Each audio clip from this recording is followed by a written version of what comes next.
Ramstein summit last month. And today, together with Minister Reznikov and his team, we've gained a sharper and shared sense of Ukraine's priority requirements and the situation on the battlefield. We also heard some very welcome announcements this morning about even more security assistance for Ukraine. That includes some 20 countries that announced new security assistance packages. Many countries are donating critically needed artillery ammunition, coastal defense systems, and tanks and other armored vehicles. Others came forward with new commitments for training Ukraine's forces and sustaining its military systems. There are too many countries to properly thank everyone here, but let me mention just a few standouts. I'm especially grateful to Denmark, which announced today that it will provide a Harpoon launcher and missiles to help Ukraine defend its coast. I'd also like to thank the Czech Republic for its substantial support, including a recent donation of attack helicopters, tanks, and rocket systems. And today, several countries announced new donations of critically needed artillery systems and ammunition, including Italy, Greece, Norway, and Poland. And let me also recognize the United Kingdom for its leading role in helping to coordinate security assistance, and for the significant quantities of British equipment that continue to flow into Ukraine. I'm deeply grateful to these countries and to all the countries that have stood up today. In the short 4 weeks since the contact group convened at Ramstein, the momentum of donations and deliveries has been outstanding.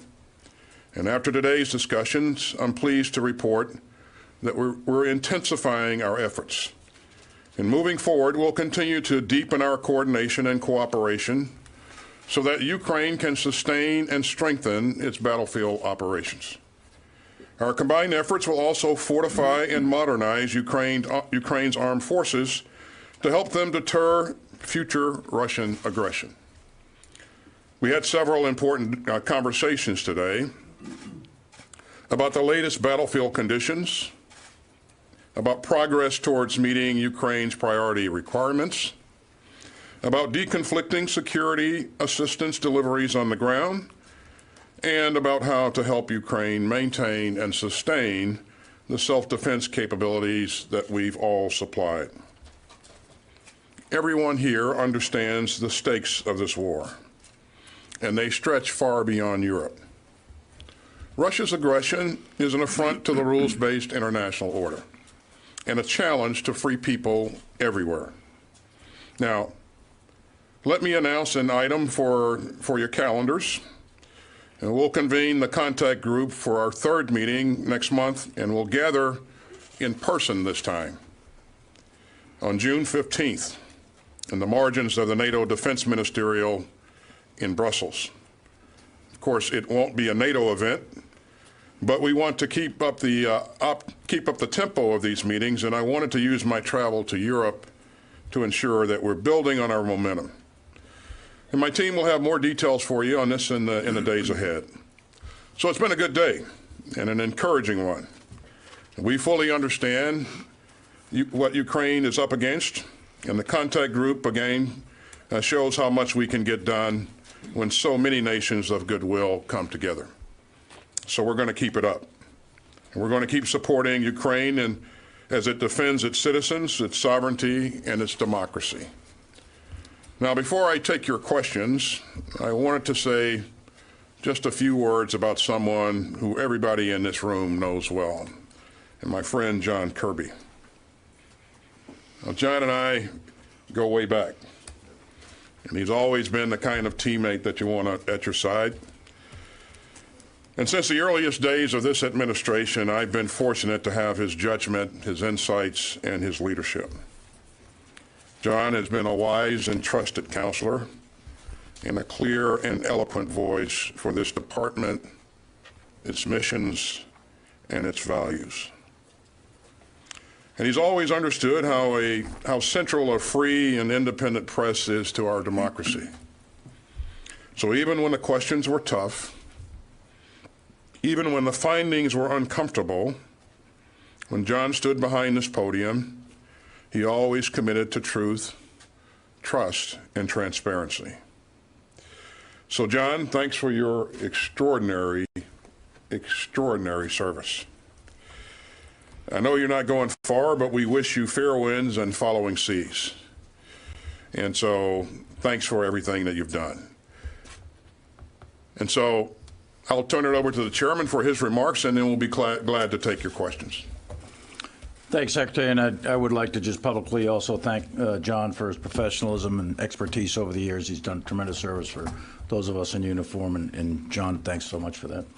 Good morning, everybody, and I want to echo Secretary Austin's statement from this morning. This meeting was a great opportunity to coordinate our efforts to provide timely and effective support, military aid to Ukraine. We had 47 countries participate this morning. That's really significant. And although I regularly speak with all my NATO chiefs of defense counterparts, some very often, some almost daily, this contact group is a unique assembly of voices and resources that span the globe and enhance our collective capability. I just returned, as many of you know, from NATO, where I met with my NATO counterparts, and this meeting this morning expands on that effort. Together, our task is to provide sustained support. I speak to General Zaluzny every few days, several times a week. I want to emphasize that the joint force, the U.S. joint force, our role is to continue support to the Ukrainian military as long as directed, and we intend and have the capability to do so.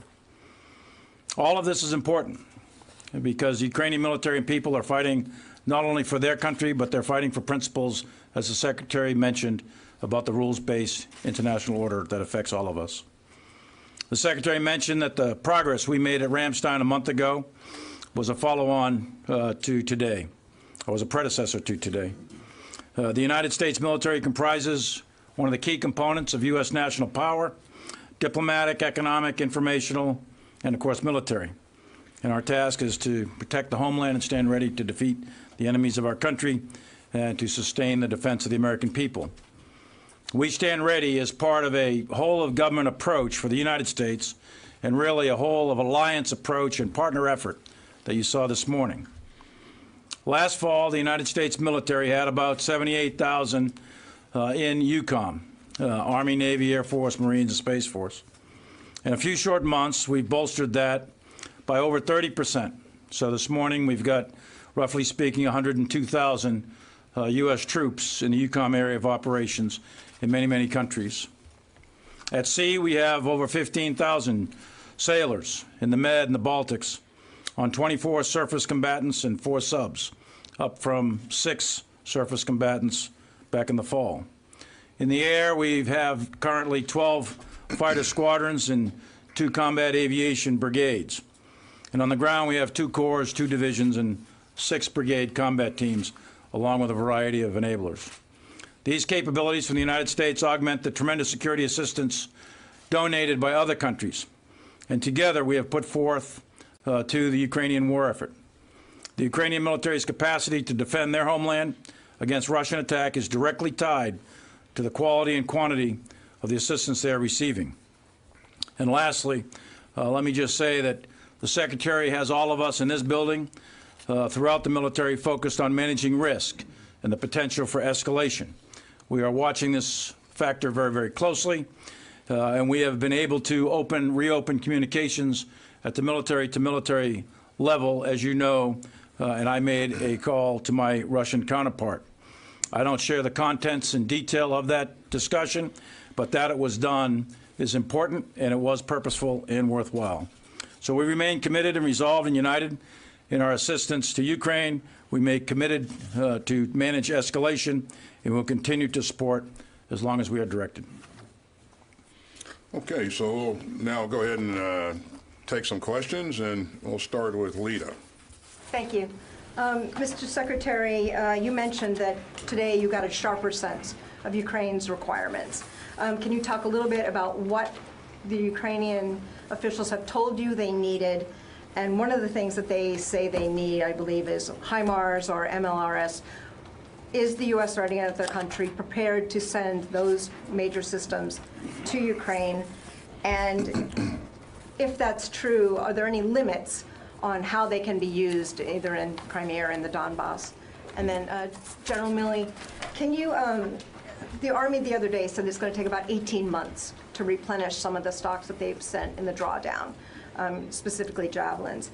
What is the risk to the U.S. military as it goes forward on weapon systems and other things that may be now going to Ukraine that the U.S. needs? And as you send more complex weapons into Ukraine, is there a need to send U.S. Special Forces or other trainers either into Ukraine to help train them or in other locations? And if not, what are the consequences? I think that was about 12 questions, Lita, but I'm not sure. Okay.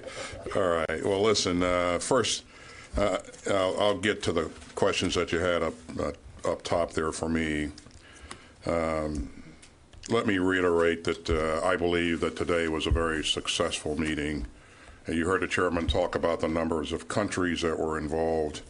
You heard me speak about the types of donations that some 20 countries came forward with today to announce. Now, that's real progress, which is needed for real problems, and so we're very, very satisfied that we had a very productive meeting.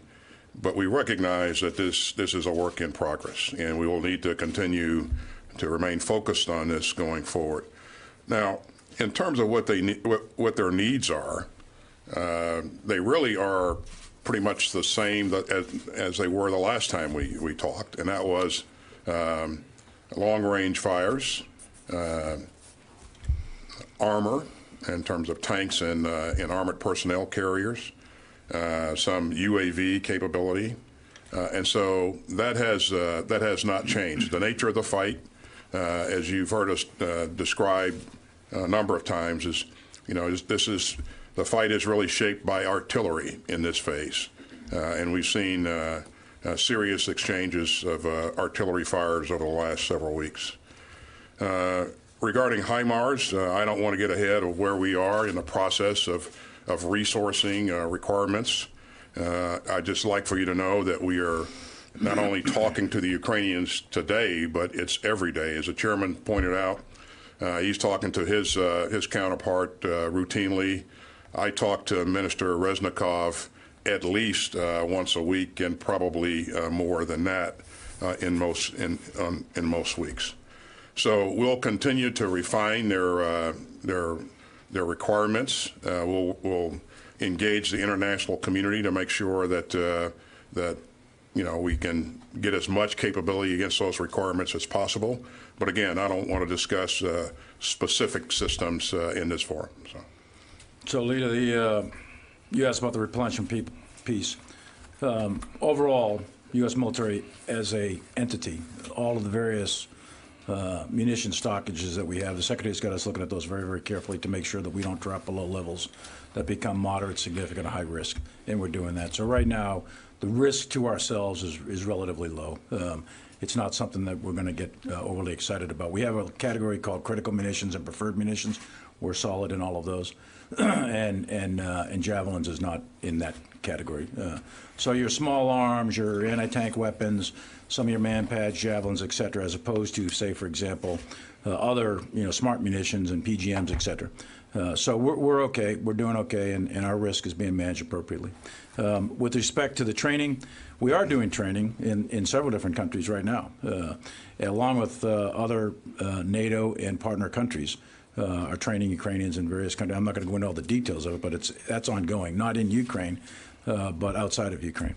The United States doesn't have any trainers right now in Ukraine, and some of the things that may have been out there in the media, those are planning efforts that are underway at a relatively low level, have not yet made it into the Secretary or myself, for that matter, for refinement of courses of action and what's needed. At the end of the day, any reintroduction of U.S. forces into Ukraine would require a presidential decision. So we're a ways away from anything like that. We're still developing courses of action, and none of that's been presented yet to the Secretary. Courtney. Thank you. I want to read a question that President Biden got this morning on his trip in Asia. He was asked, you didn't want to get involved in the Ukraine conflict militarily for obvious reasons. Are you willing to get involved militarily to defend Taiwan if it comes to that? His answer was yes. That's the commitment we made. So the reason I wanted to read the question is it indicates, and his answer would indicate that the U.S. is prepared to do more to defend Taiwan than what the U.S. is already doing to help Ukraine defend against the invasion from Russia, which, as we know, as you've been saying here today, is provide a tremendous amount of equipment and support and even intelligence to Ukraine. President Biden said today that the U.S. is willing to do more to help Taiwan. So my question for you, Secretary Austin, is the U.S. making a commitment to send troops to defend Taiwan in the event of an invasion by China? And General Milley, I have a follow-up for you as well. Courtney, as the President said, our one China policy has not changed. He reiterated that policy in our commitment to peace and stability across the Taiwan Strait. He also highlighted our commitment under the Taiwan Relations Act to help provide Taiwan the means to defend itself. So again, our policy has not changed. I think the Taiwan Relations Act is the U.S. is committed to ensure Taiwan has resources it needs to defend itself, but it doesn't require U.S. military intervention. So again, I just want to ask, is the U.S. making a commitment by saying that they are willing to defend them militarily for U.S. troops to be involved in that military response? Again, Courtney, I think the President was clear on the fact that the policy has not changed. And then, General Milley, since you're talking about the risks with Ukraine, can you walk us through what you see the potential risks that would be a part of a U.S. military defense of Taiwan should China invade? Yeah, I actually won't do that, Courtney. I appreciate the opportunity to not answer a question. But there's a variety of contingency plans that we hold. All of them are highly classified, Pacific, Europe, and elsewhere, right?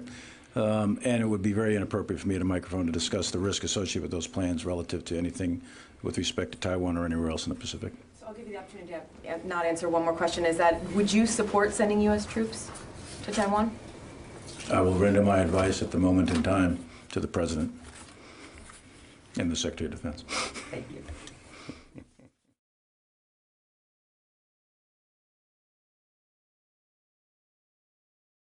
Chairman of the Joint Chiefs, Mark Milley, getting questions about this really stunning comment President Biden made just yesterday in Tokyo when he was asked that he essentially said that he would commit U.S. forces to defend Taiwan militarily in the event China invades Taiwan. Now, Mark Milley would not kind of budge there. Biden was just asked if strategic ambiguity, the policy toward Taiwan, is dead. He said no. But that reporter tried to get out of Mark Milley whether or not he would support sending U.S. troops to Taiwan in the event of a Chinese invasion. He didn't get much there, and he refused to answer the question. Lloyd Austin getting a lot of questions on that as well. So a lot of news being made out of President Biden's first trip to the Indo-Pacific as president, but we're going to step away from that right now. In the overnight hours here, we're going to be showing you a lot of President Biden's events.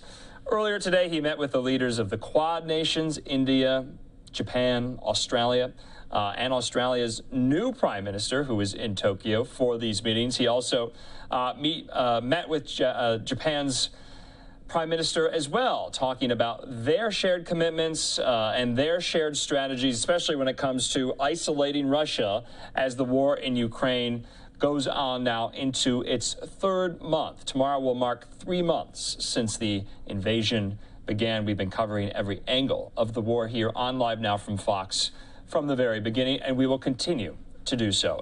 In the meantime, remember, tomorrow is another primary election night in many states across the country, including Texas, Georgia, Alabama, Arkansas. So we'll bring you all the results. We'll be having political reporters, our reporters in the field at some of these watch parties as these candidates face off against each other. You're not going to want to miss it. We'll have live coverage of that, special coverage, myself and Daytona Everett. So it's going to be a busy day tomorrow. But like I said, when we go into these overnight hours, we're going to be showing you a lot of the events President Biden partook in with these Asian leaders as he makes his way back to the United States. This was his last day in Asia. So for all of us here at Live Now from Fox, we will see you same time, same place tomorrow, and we will keep it live, raw, and unfiltered like we always do. Have a good night.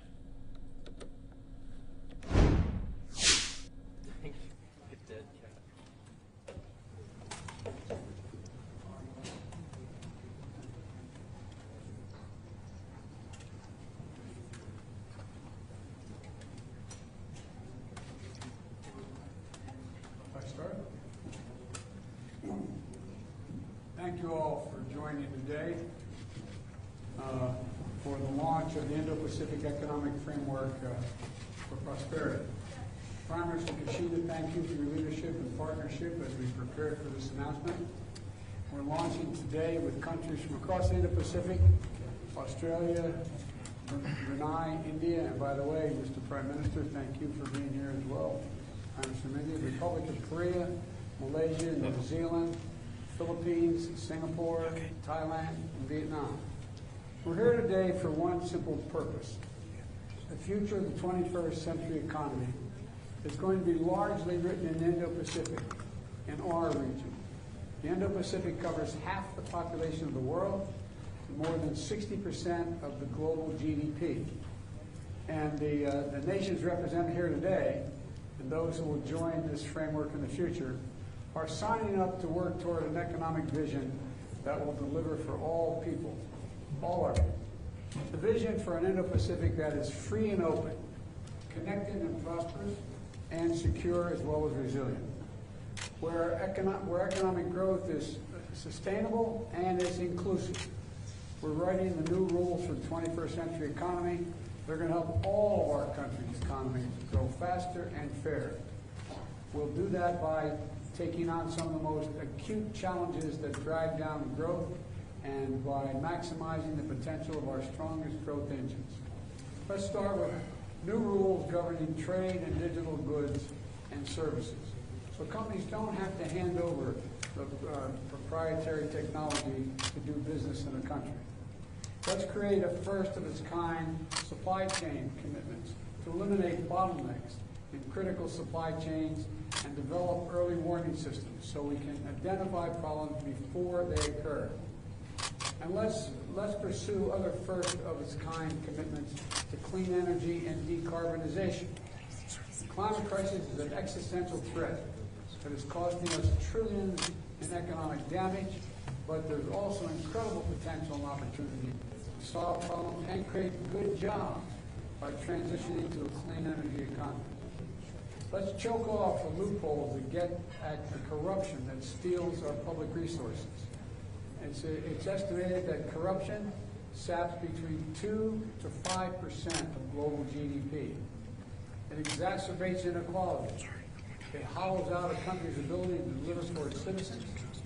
And tax and trade belongs in the same framework because if companies aren't paying their fair share, it's harder for governments to pay for trade adjustment assistance or to fund education or health services or a range of public investments that make it so hard for families that feel like they can't raise their children and give them a better life. That's ultimately my economic policy and foreign and domestic, what our foreign and domestic policy is about. And that's what this framework is about as well. So starting today with 13 economies, economies that represent diverse sets of perspectives as we work on pursuing our common goals. That's critical because a key to our success will be the framework's emphasis on high standards and inclusivity.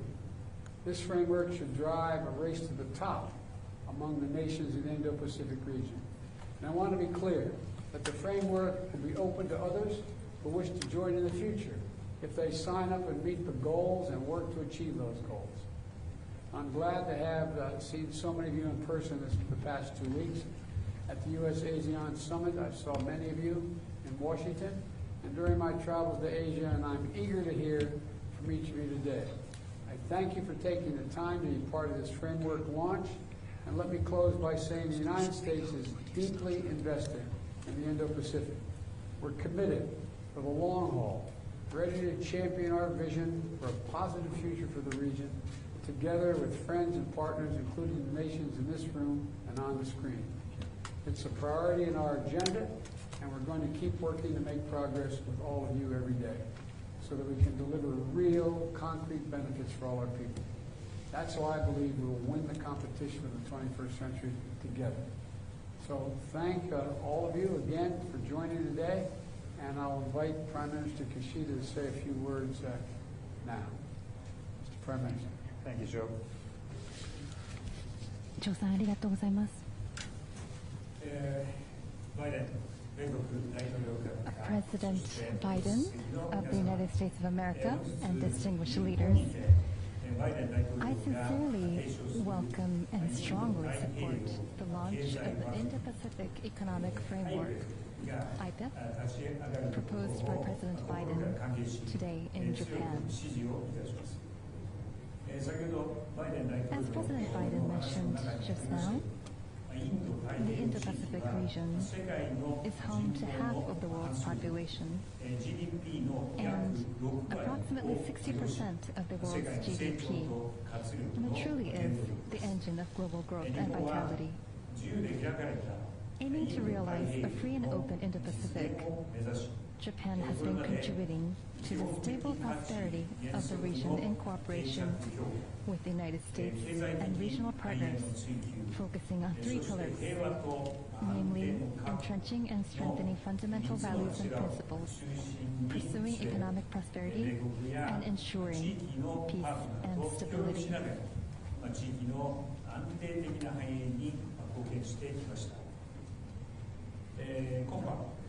And tonight, the fact that President Biden is visiting Japan and announcing the launch of IPEF here is a clear demonstration of the United States' strong commitment to the region. I commend wholeheartedly President Biden for his strong leadership.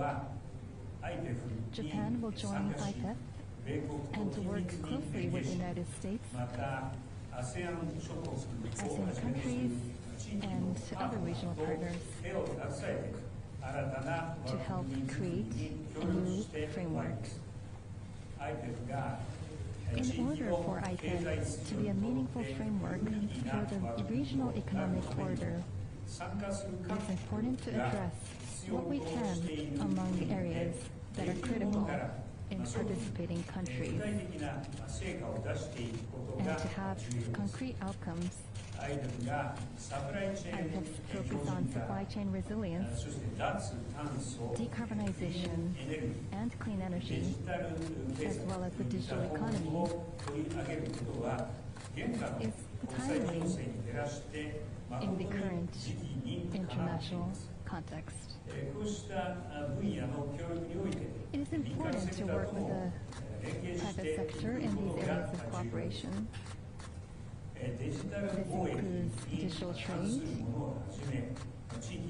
creating common regional goals and standards, improving transparency and predictability, developing talent and technical assistance. Let us work together to create a framework that finds a good balance between cooperation and goals, and we look forward to working with you on that. I believe it is important for ASEAN, the source of dynamism in this region, to play a central role in IPEF.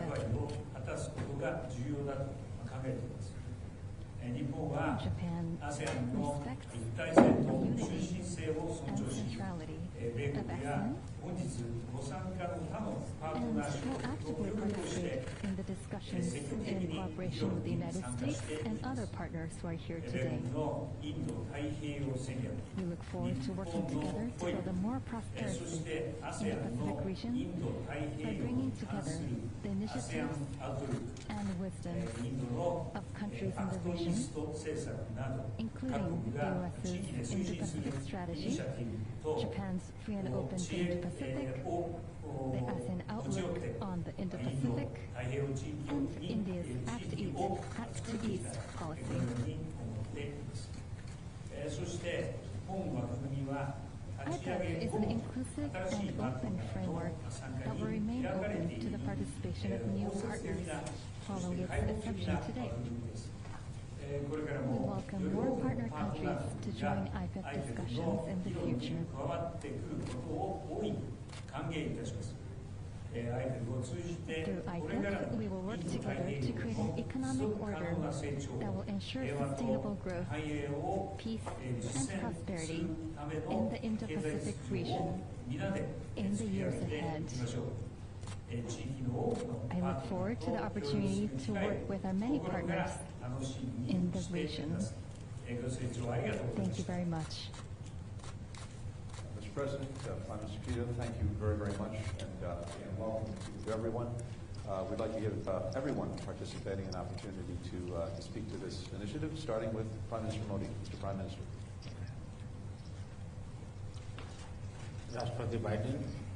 President Biden and Prime Minister Kishida and all the leaders who are with us today online. Excellencies, I am very pleased to be with all of you at this important event. The Indo-Pacific Framework is the announcement of our collective desire to make this region the engine of global economic growth.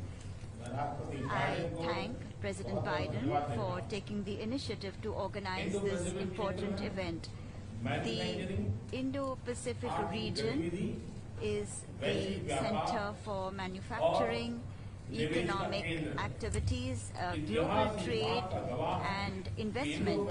History bears witness to the fact that India has for centuries been a very important center for trade flows in this region. It is therefore significant that the most ancient commercial port is located in my home state in Gujarat, in Lothal, and therefore it is necessary that we find shared solutions to the economic challenges of the region and that we make creative arrangements.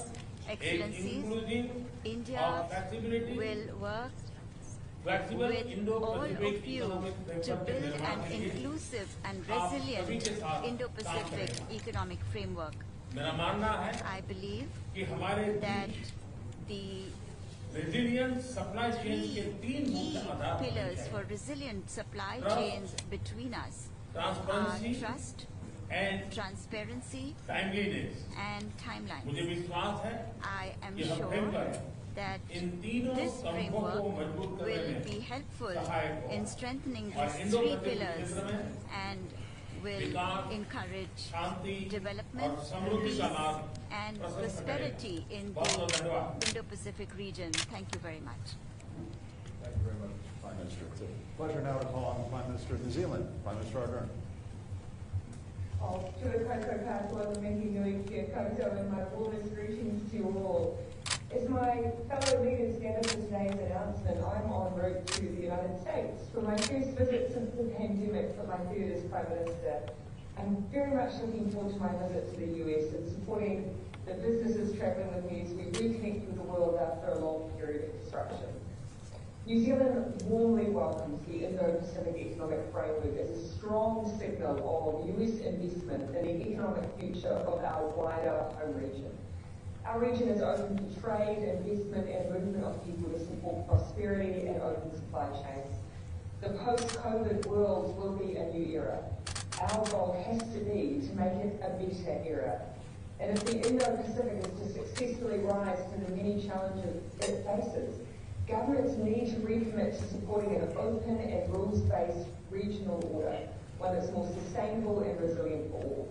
The Indo-Pacific Initiative has the potential to boost growth and support the regional economic recovery as the world moves on from the pandemic. In the post-COVID recovery, greater economic engagement will be necessary. Now is the time to open doors, not close them. This initiative, as a non-traditional agreement, will provide new channels of collaboration in ways not just limited to trade. In particular, the Indo-Pacific Economic Framework will support collaboration on climate action, will be designed with a focus on sustainability and inclusivity, principles that are fundamental for New Zealanders. This initiative comes at a time of challenge to our region's security and prosperity, but together we can and will design a future that benefits all of our peoples. New Zealand ultimately aspires for the Indo-Pacific region to become freer and more open.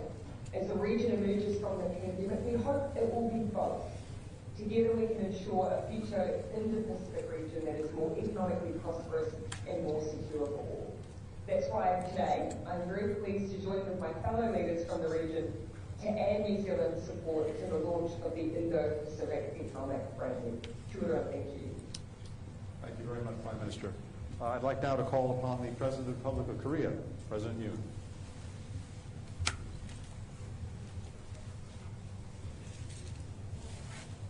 Your Excellencies, leaders of the IPEF partners, distinguished delegates, it is a pleasure to meet you. It is wonderful.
To join you on this meaningful occasion that seeks to promote sustainable growth of the Indo-Pacific. I extend my deepest gratitude to President Biden for his outstanding leadership that has led to the launch of the Indo-Pacific Economic Framework for Prosperity.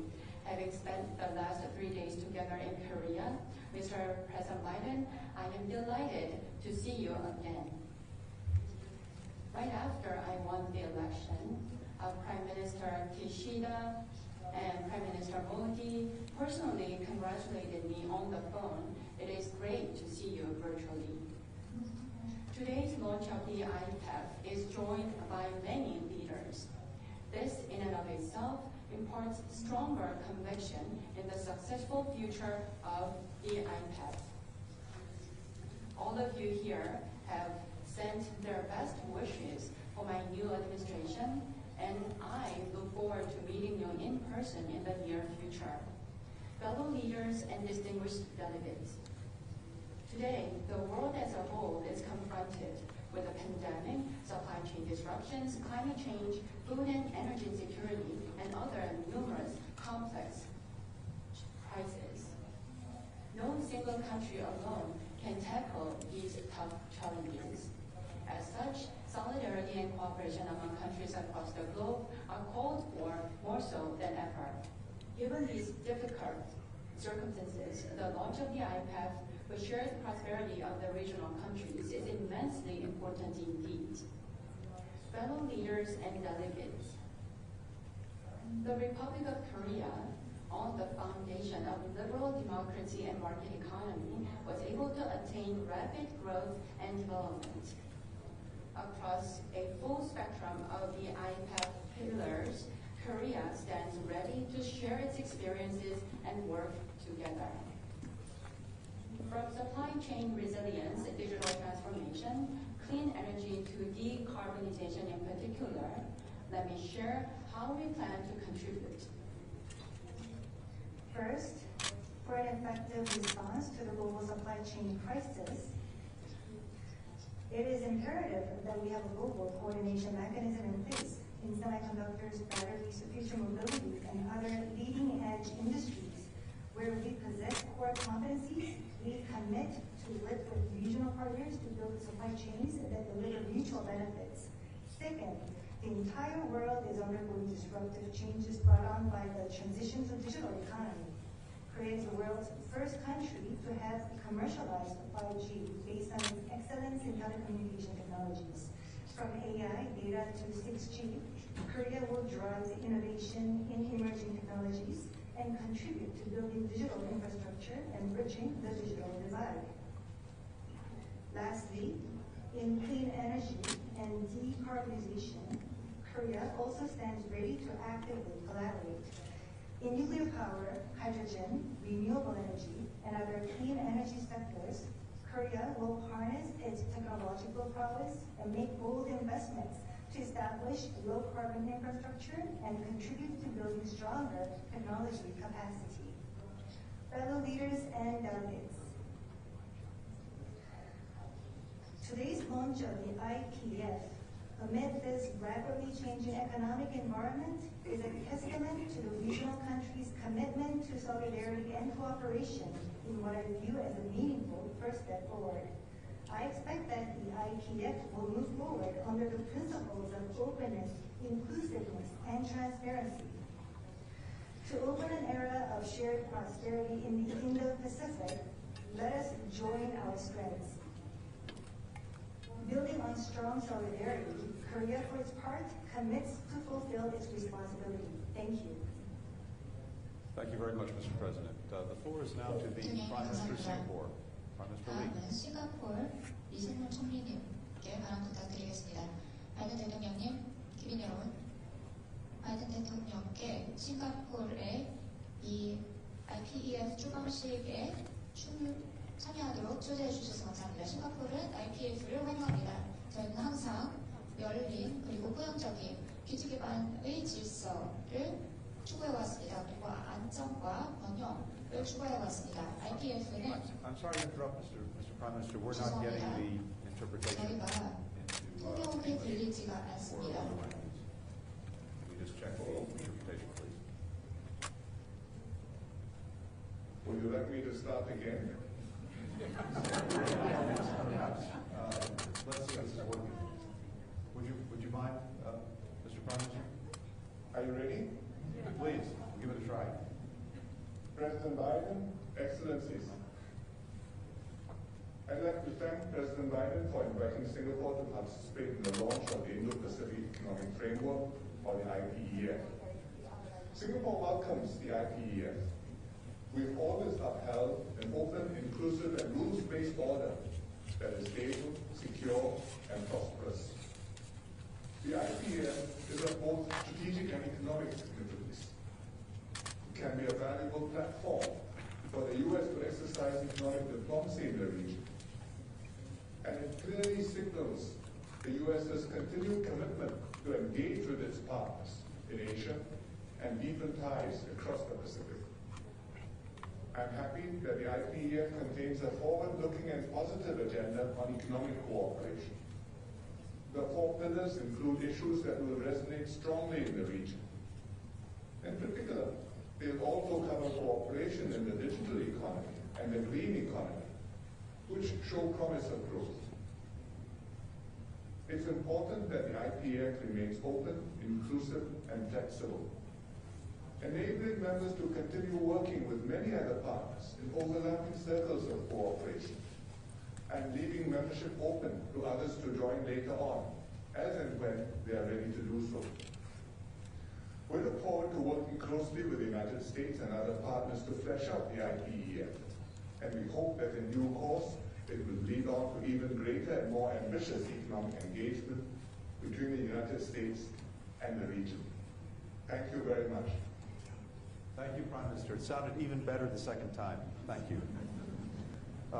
The floor now is to the Prime Minister of Thailand, Prime Minister Prayut, excuse me.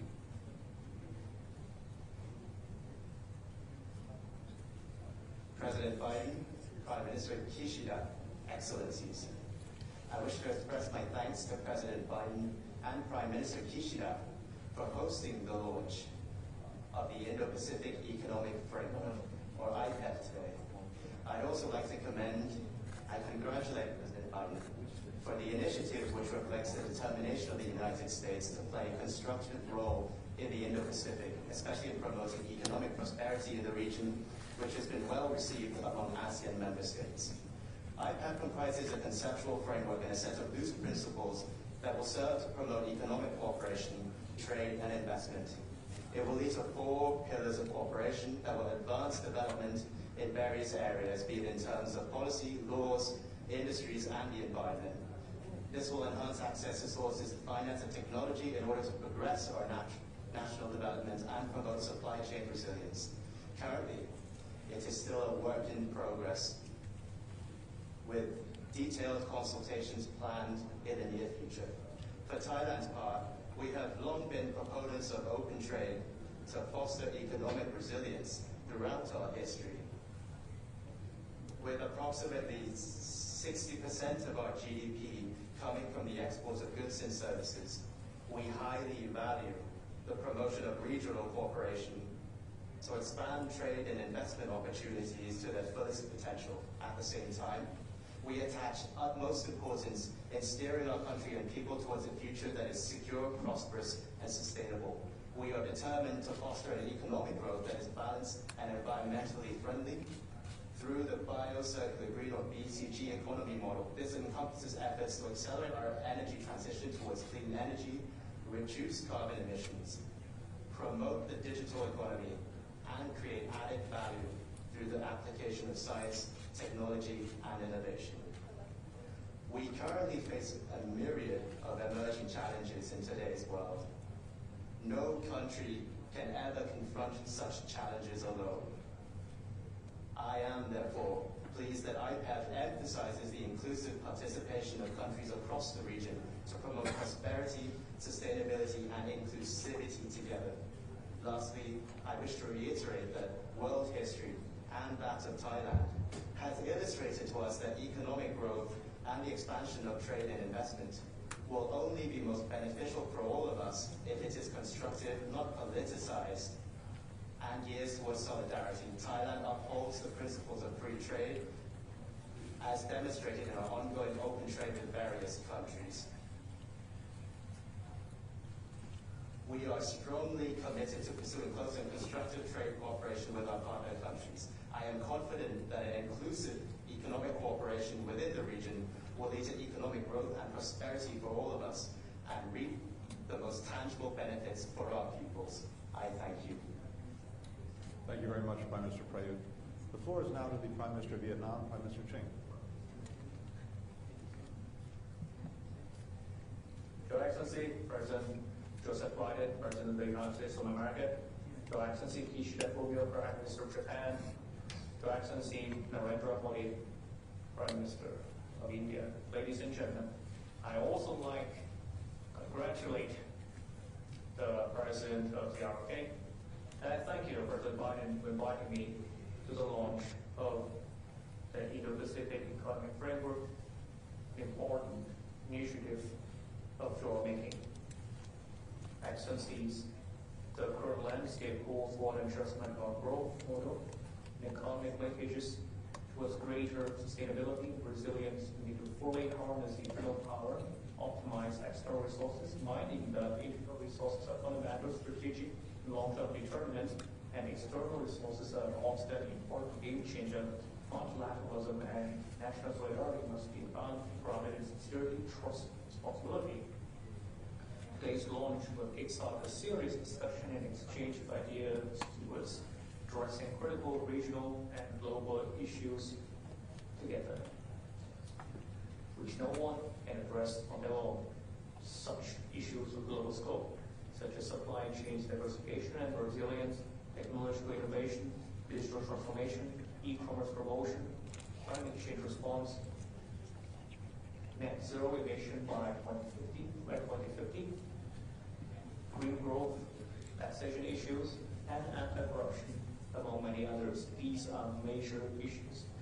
Ladies and gentlemen, Vietnam pursues a consistent policy forward, is making all efforts on an independent, self-reliant economy and extensive and substantive international integration.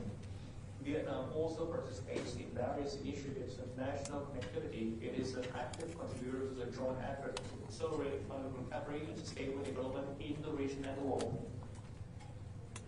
With respect to IPF, we expect that the discussion and brainstorming will bring about a cooperation framework that is truly beneficial to all people. After all, people are the center, the object, the purpose, and the driver for development in all types of cooperation within the international integration process today. This should be an open, inclusive, and flexible process. It's also balanced, pursuant to international law that serves the lawful and legitimate interests of parties concerned, and ensuring nothing society. IPF will be best harnessed when it complements existing economic connectivity initiatives as a resource multiplier and spread the benefits. Vietnam pledges to work with the ASEAN member states, US, and its partners to continue discussion to clarify what the IPF cooperation pillar entail and bring about an economic agenda that is conducive to the region and for each country for peace, stability, cooperation, and development in the region and the world, and prosperity for all. Thank you very much. Thank you, Prime Minister. I'd like to call next on the Minister of Finance of Brunei, Dato' Amin. President Biden, Prime Minister Kishida, Excellencies, good afternoon. First of all, His Majesty Sultan Haji Hassanal Bolkiah of Brunei Darussalam sends his regrets that he is unable to attend today's launching event due to prior commitments. His Majesty extends his best wishes and would also like to express his sincere appreciation to President Biden for the Indo-Pacific Economic Framework Initiative. This initiative reflects the United States' commitment to re-engage and enhance the economic cooperation in the Indo-Pacific region. The recent global events have presented us with challenging circumstances. At the same time, they have provided us with opportunities and, more importantly, valuable lessons on how to better prepare for future crises and in building economic resilience. COVID-19 pandemic has also taught us that only through collective efforts and strong cooperation can we overcome the crisis and recover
modern and emerging issues such as digitalization, supply chain resilience, and environmental protection.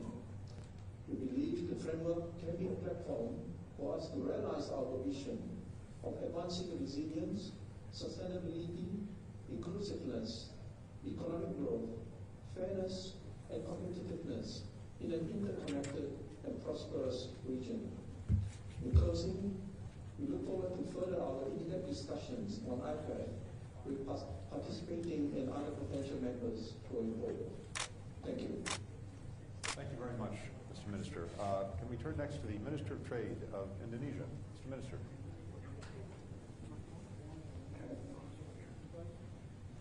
Thank you.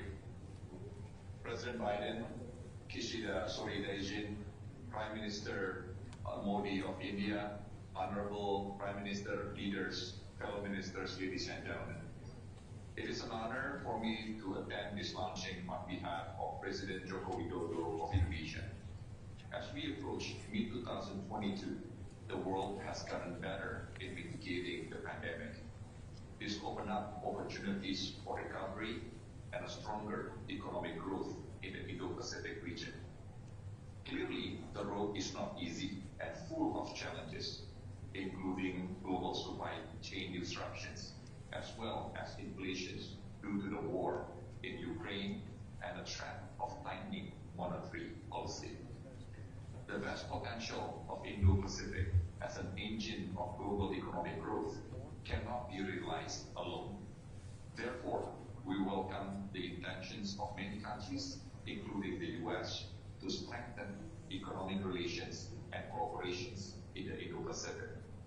Today's launching of Indo-Pacific Economic Framework, or IPEF, is proof of such intention. There are, however, a few principles that we must highlight. First, IPEF must deliver concrete and mutually beneficial cooperations.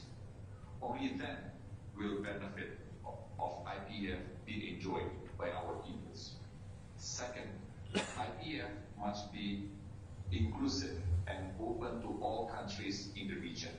The Indo-Pacific region is too large for the benefit of certain countries only. Inclusive economic cooperations will have a positive impact in the long run. We do not wish to see IPEF merely be an instrument to contain other countries. Third, IPEF should not create new development challenges for countries in the region. Implementations of norms and standards in economic operations must be supported by capacity building programs to ensure that all countries in the region can be fully participate. Last, we must encourage synergy between IPEF and other regional frameworks, especially the ASEAN outlook on the Indo-Pacific. Excellencies, it is our hope that IPEF can contribute toward peace and stability and prosperity in the region. For this, Indonesia stands ready to engage in dialogue and provide constructive input for the success of IPEF operations. I thank you, Mr. Chair. Thank you very much, Mr. Lutfi. Can we turn now to the Senior Minister for International Trade and Industry of Malaysia? Mr. Minister. President Biden, Prime Minister Kishida, honorable leaders. At the outset, let me convey my Prime Minister's apologies for being unable to participate in this auspicious launch, as he is on his way to Japan, even as we speak. He sends his best regards. It is my pleasure to be present at this launch of the process to establish the Indo-Pacific Economic Framework for Prosperity, or IPEF. I believe that this framework will chart a new chapter for enhanced dialogue and consultation to advance the economic relations between the region and the United States. Malaysia welcomes President Biden's initiative to foster greater collaborative efforts in this region through this framework and the assurance that the United States is committed to the long haul to deliver real concrete benefits to all. Towards this end, Malaysia believes the framework should be an all-inclusive platform. Therefore, It is imperative to continue engaging all the ASEAN member states in this initiative to articulate the enduring relations enjoyed on all dimensions of cooperation between the United States and the region. I'm hopeful that the framework will open up new opportunities to explore and enhance cooperation in areas of mutual interest, such as strengthening supply chain resilience, digital economy, and clean energy. Befittingly, the IPAC would act as a broad structure of collaborative resolution of issues through cooperation, capacity building, and technical assistance. In turn, it would serve as an impetus to enhance competitiveness, economic resilience, and post-pandemic recovery for sustainable and inclusive growth of the region. It is most encouraging that the United States is committed to the principle of ASEAN centrality and inclusivity. We must therefore proceed in earnest to deliberate and translate the framework into an actionable plan guided by our shared purposes and values. By giving special focus on the trade and investment agenda, we stand to benefit through a more purposeful approach towards achieving the common objective of making the Indo-Pacific an open, connected, prosperous, resilient, and secure region. Malaysia is fully committed towards the success of the framework as we begin the collective discussions towards future negotiations of the pillars. Thank you, Secretary Blinken. Mr. Minister, thank you very, very much. We turn now to the Philippines and the Secretary of the Department of Trade and Industry, Secretary Lopez. President Biden, Excellencies, allow me to deliver the statement of President Rodrigo Roa Duterte. The IPEF complements our individual and collective efforts towards inclusive recovery. The broad themes of the IPEF are generally aligned with the Philippines' economic and development priorities. Advancing resilience, sustainability, inclusiveness, and competitiveness are consistent in the Philippines' interests and development objectives. We affirm the importance of promoting emerging areas in trade, technology, and digital economy. The IPEF's pillars on supply chain resiliency, clean energy, decarbonization, and infrastructure are consistent with the joint vision statements for a 21st century United States-Philippines partnership. The vision of IPEF is also in line with the 2020 ASEAN Comprehensive Recovery Framework, the ASEAN Outlook for the Indo-Pacific, and the ASEAN Economic Community Blueprint 2025. The Philippines looks forward to seeing greater participation from other countries, particularly in the ASEAN region. We welcome the United States' assurance of support for ASEAN member states in pursuing IPEF initiatives. Today's launch is only the beginning of this conversation. Let us then continue to collaborate and move together towards our shared goals for the region. The Philippines congratulates the United States for successfully spearheading this initiative and Japan for hosting this virtual launch. Thank you. Maraming salamat. Thank you, Mr. Secretary. And finally, we turn to Australia. I know that Prime Minister Albanese is on his way here as we speak. So we have the Associate Secretary in the Department of Foreign Affairs. Over to you. Good afternoon, and thank you to President Biden for the opportunity for Australia to join the launch of the Indo-Pacific Economic Framework. Thank you also to Prime Minister Kishida for hosting the launch in Tokyo. And as you've just heard, Australia held its federal election over the weekend, which means our Prime Minister, the Honourable Anthony Albanese, who has been newly sworn in today, is unable to join us here in person.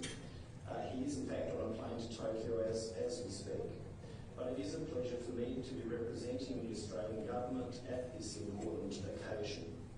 The Government is committed to promoting Australia's economic prosperity through building and maintaining a strong economy, and to do this alongside sustainable growth, resilient supply chains, and the skills, technology, and industries that underpin them. So Australia is delighted to be a founding member of the Indo-Pacific Economic Framework, a framework that will bring countries in the region together to work towards these shared goals. This region, the Indo-Pacific region, is our home. It's where Australia's closest and most consequential partnerships are found. It's where our future lies. Australia has long valued closer economic engagement and integration in the Indo-Pacific. That is why Australia was the driving force behind the creation of the Asia-Pacific Economic Cooperation Group more than 30 years ago. And from today, the Indo-Pacific Economic Framework presents another opportunity to continue that proud tradition. We welcome today's launch as a signal of our collective commitment to advance a free, open, prosperous and resilient Indo-Pacific region at a crucial time. The framework brings together some of our region's largest and most dynamic economies. Together, we can leverage our strengths to grow our economies, boost trade and investment flows, and deliver tangible benefits to our people. We can also leverage these same strengths to address some of the most pressing economic challenges of our time. We welcome the framework's focus on shared regional priorities, including digital trade, supply chains, infrastructure, and the green economy. And we welcome its broad membership. We are joined by many of our close partners from across the region, including in Southeast Asia, Northeast Asia, India, New Zealand, and the United States. And we look forward to working with you all. Thank you very much. Thank you, Mr. Secretary. Mr. President, the floor is yours for closing remarks. Well, I'll be brief. First of all, let me say thank you for everyone for joining today, and thank you very much for hosting us, Mr. Prime Minister. We launched this new framework. I appreciate hearing from all of you and for your contributions. And it's clear there'll be a lot of hard work ahead of us to forge consensus on each of the framework pillars. But in our discussions today, it's clear that we all recognize the fundamental direction we need to move in. We share the same goal of ensuring a free and open Indo-Pacific that will deliver greater prosperity and greater opportunity for all of our children. So let's take all the tasks that we have together, work together, coming out of this launch, and to speed our progress toward that goal and work rapidly to develop the first commitments. So thank you again, Prime Minister Kishida, for your strong leadership in this launch and for welcoming us here in Tokyo. I'm looking forward to continue to work with all of you and to strengthen the economic cooperation to deliver inclusive growth and shared prosperity. You're all probably tired of seeing me all this time, after all this time, in the last couple months. But thank you again. I really appreciate the work you're all doing, and I think we can make some real progress. Thank you.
I now would like to give the floor to President Biden of the United States of America. Thank you very much, Prime Minister, for that warm welcome you've given me here in Japan.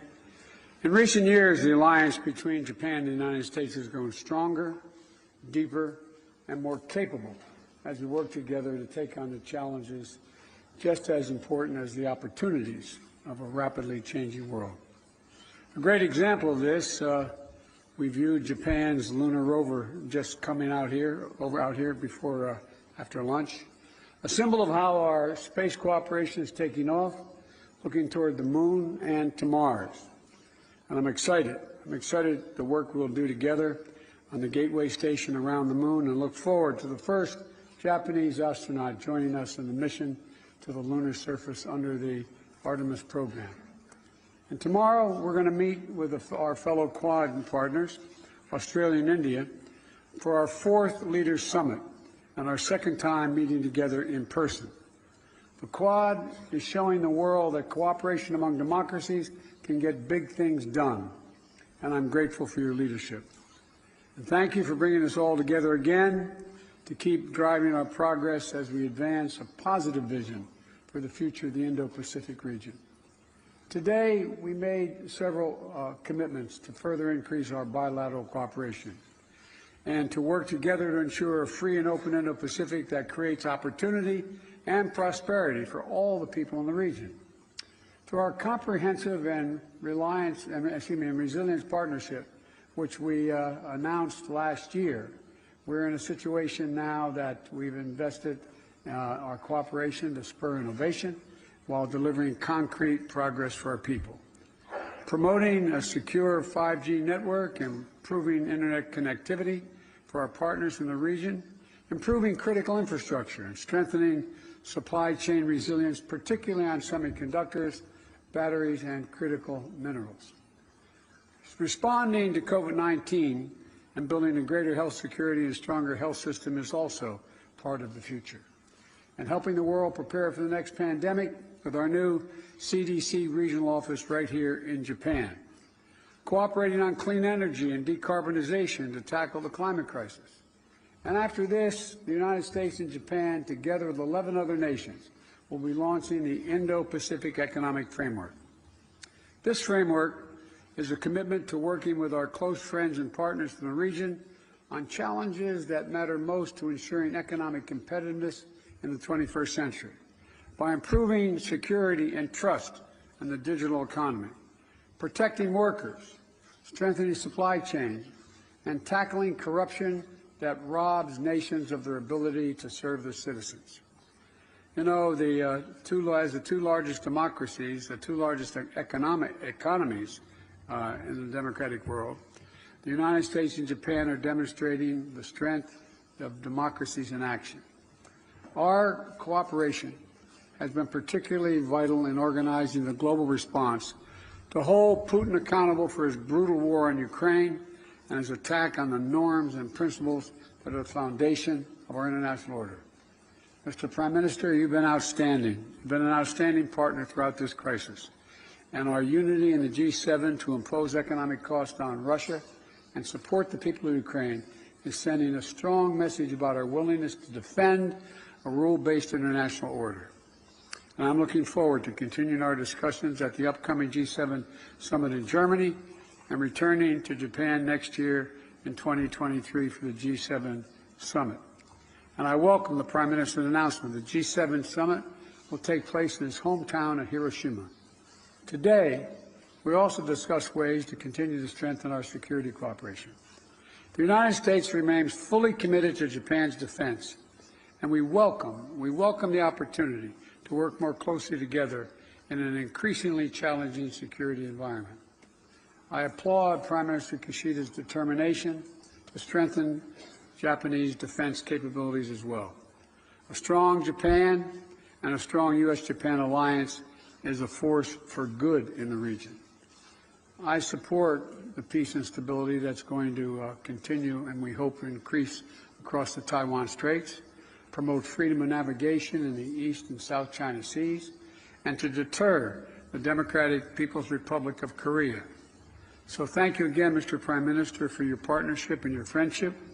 The alliance between our two countries is stronger than it's ever been, and it's as important as it has ever been.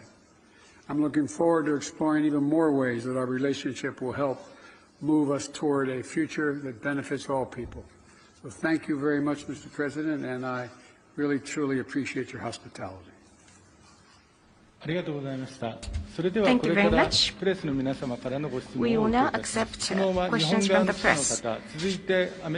First, a Japanese journalist to be followed by U.S. journalist. That will be the order of the questions. Those of you who have questions, please raise your hand. For Japanese journalists, I will appoint the journalist, and U.S. journalists will be appointed by President Biden. Please come to the closest microphone, identify yourself and your affiliation, and please be brief and clear in your questions. Due to infection prevention, please keep your facial masks when you deliver your question. Now, Japanese journalists, are there any questions? The front row, Yamamoto-san.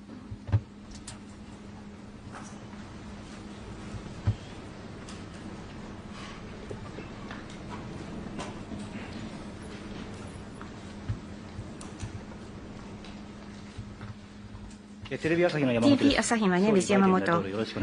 Prime Minister, President Biden, thank you very much. First to Prime Minister, with the Russian aggression of Ukraine, Prime Minister, you've been saying that security of Europe and security of the Indo-Pacific are inseparable. In today's meeting, did you talk about response to China? How did you analyze the current status of the cross-strait relations? Did the Japanese side or U.S. side explain how U.S. would respond in times of contingency? What was the request from the U.S. side regarding Japanese response to a contingency in cross-straits situation? Did you explain the defense budget increase or enemy-based strike capability? What did you explain in that context, Prime Minister? Well, thank you for your question. First of all, at today's summit meeting, as regards Taiwan Strait issue that you asked, we confirmed that basic stances of two countries on Taiwan remains to be unchanged, and underscore the importance of peace and stability of Taiwan Strait, which is an indispensable element for security and prosperity of international community, and called upon peaceful resolution of cross-strait issues. Well, in the region, security-related environment is getting severer. Unilateral attempt to change status quo by force, like Russia's aggression against Ukraine this time, should never be tolerated in Indo-Pacific. Above all, in East Asia, it's indispensable to further strengthen Japan-U.S. alliance. Based on this shared awareness, I have said that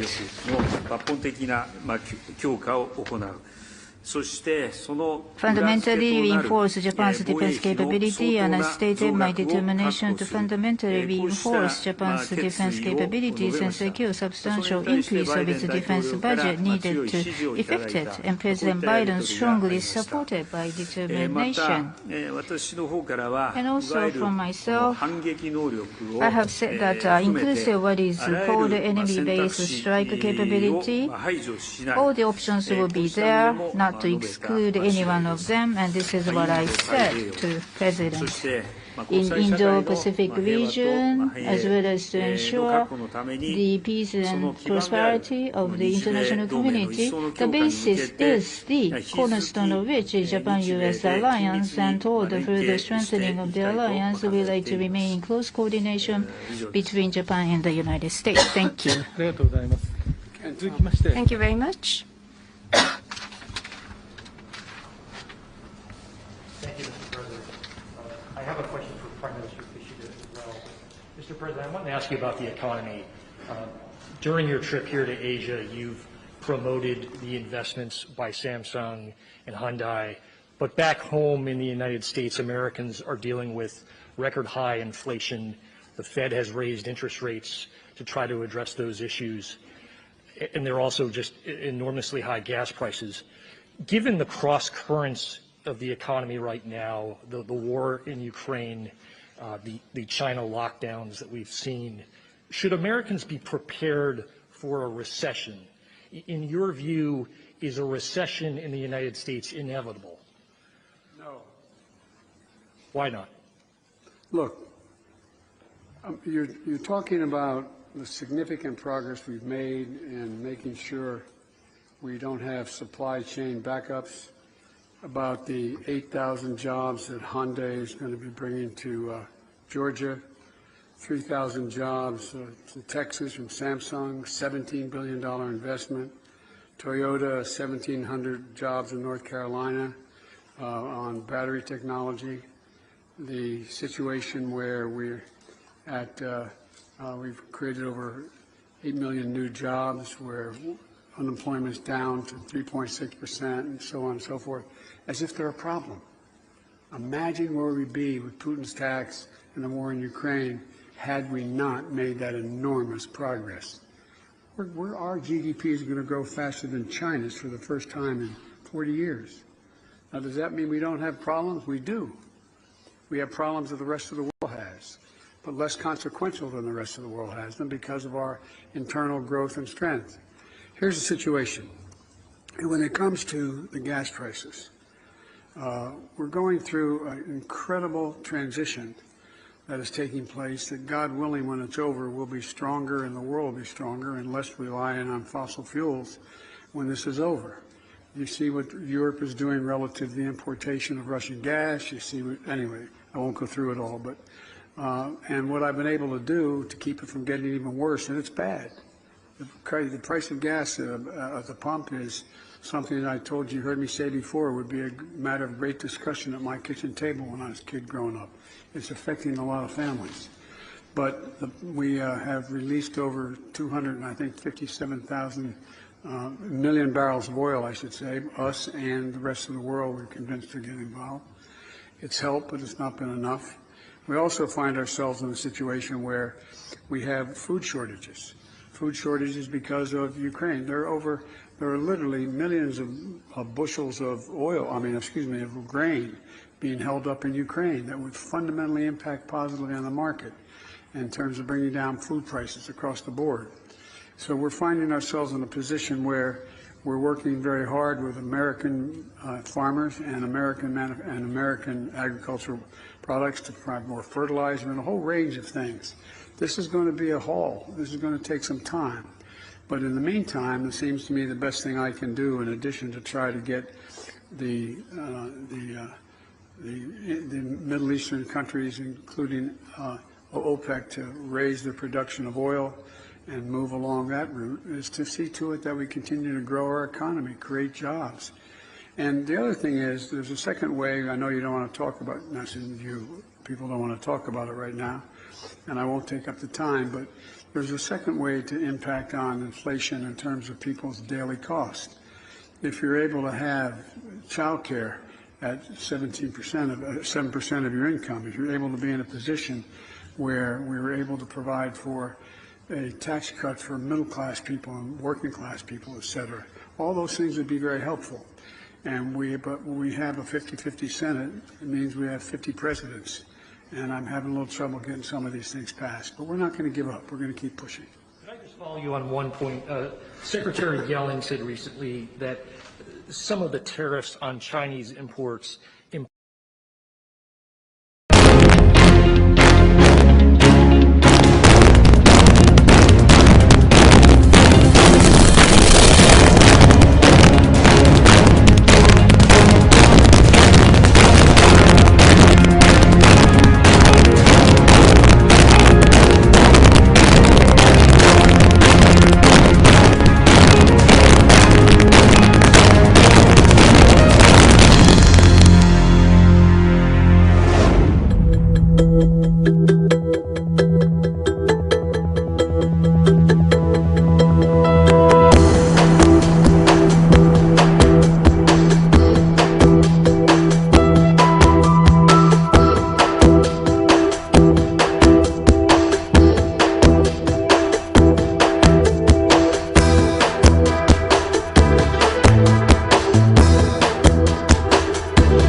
impose more harm on consumers and businesses and aren't very strategic. Do you share that view, and are you considering taking down some of those tariffs? I'm talking with the Secretary when we get home. I am considering it. We did not impose any of those tariffs. They were imposed by the last administration, and they're under consideration. Thank you. Thank you. Prime Minister Kishida, if I may, sir, we're going to be hearing more about this Indo-Pacific Economic Forum today. What message do you hope that it sends to China in the global market? And do you see this as a potential precursor to some type of trade pact, given the political situation in the United States dealing with TPP? はい、まず、IPEF についてですが、アメリカが Your question. Well, United States in the Indo-Pacific region is making economic interest known and highly interested. And very posture shown by the United States is something we highly value in Japan. Regarding the TPP, we are truly hoping for return of the United States. But even with the TPP, it's important that we proceed with discussions on IPEF, and that attitude of the United States is wholeheartedly welcomed by the Japanese government, and we would like to support the U.S. initiative. China, right now, in the Indo-Pacific region, is demonstrating significant economic presence. That's true. But look into the substance of their presence. Are they abiding by international rules? What about development finance? Are they caring about sustainable initiatives? They have to do that because they are a major power. They have significant responsibility, even in the economic field. They have to live up to that responsibility. So Japan will cooperate with the United States and vis-à-vis China, persuade them to live up to their responsibilities to abide by international rules. And we think that such attitude is very important. Thank you. So once again, we receive a question from the Japanese reporter. Please raise your hand. Asahi, Ikizumi-san.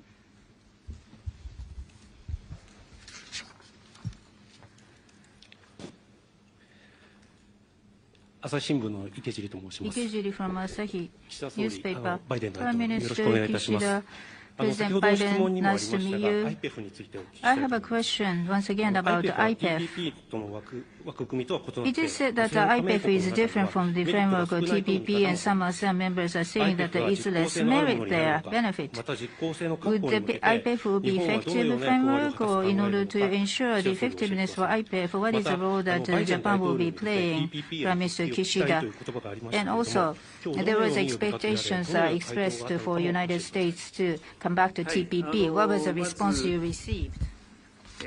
First of all, on IPEF, バイデン大統領の under リーダーシ the ップの下 leadership で of President Biden, この後正式に立ち shortly 上がる after this press この予 conference, 定になってい there ます。 will be official そう launch した of IPEF. That's the 式 plan. 典が予定をされています。 Such ceremony 先ほど is も申し上げ slated ま to し take たが、 place. これは I said this 米国 before, の but このインド太平洋地域への this 積極 is 的なコ a ミットメントを demonstration of the 示す positive もの commitment of the と United して States to the 歓迎 Indo-Pacific. し支持をいたし Japan ます。 welcomes such その記念 steps, 式 and we 典、 are 立 in ち上 full げ式典にも support. 私もバイデン大統領と I'm 共 going に to join President 出席を Biden し to たい participate と in the 思ってい inauguration ます。 ceremony. そしてこの IPEF を通じて、インド太平洋 And 地域 through における IPEF, it's important to realize sustainable and inclusive economic growth in the Indo-Pacific. In your question, you asked about the concern of some countries who may think that there is very little merit or advantage to them. But we're going to discuss various matters not only with the United States, but regional partners, including the ASEAN countries, in order to jointly deliver concrete results. So this is a venue to engage in positive discussion for cooperation.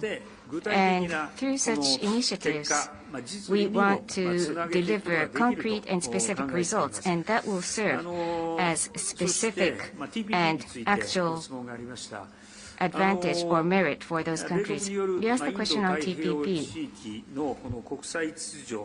From the strategic perspective of U.S. engagement in the international order of the Indo-Pacific, we want the United States to be engaged from the economic perspective as well. So our position remains unchanged. We think it's desirable for the United States to return to the TPP. So Japan hopes to see U.S. come back to the TPP, and during the meeting, I directly communicated our hopes as such to the President. I will not make any further detailed comments since it pertains to diplomatic exchanges. Finally, I invite questions from the U.S. press.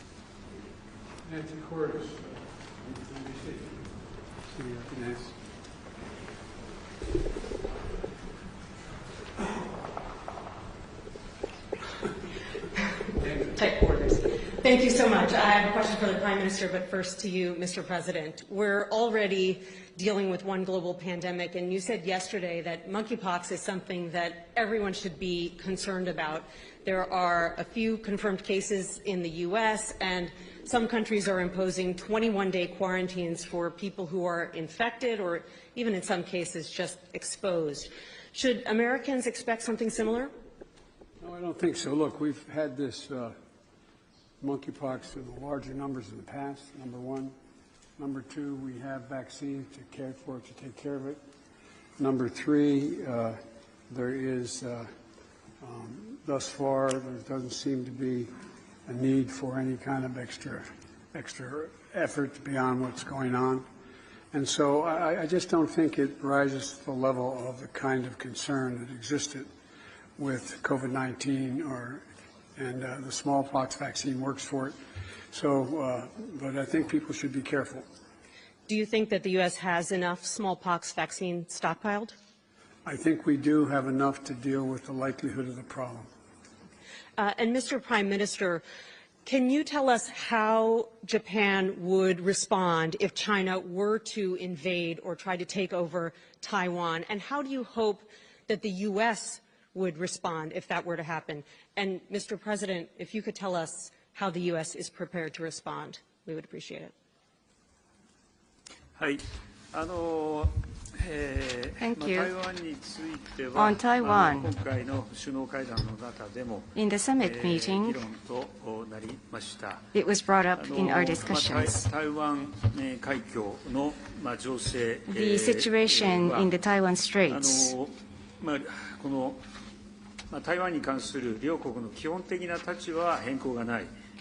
the fundamental position of Japan and the United States was reaffirmed. There is no change. And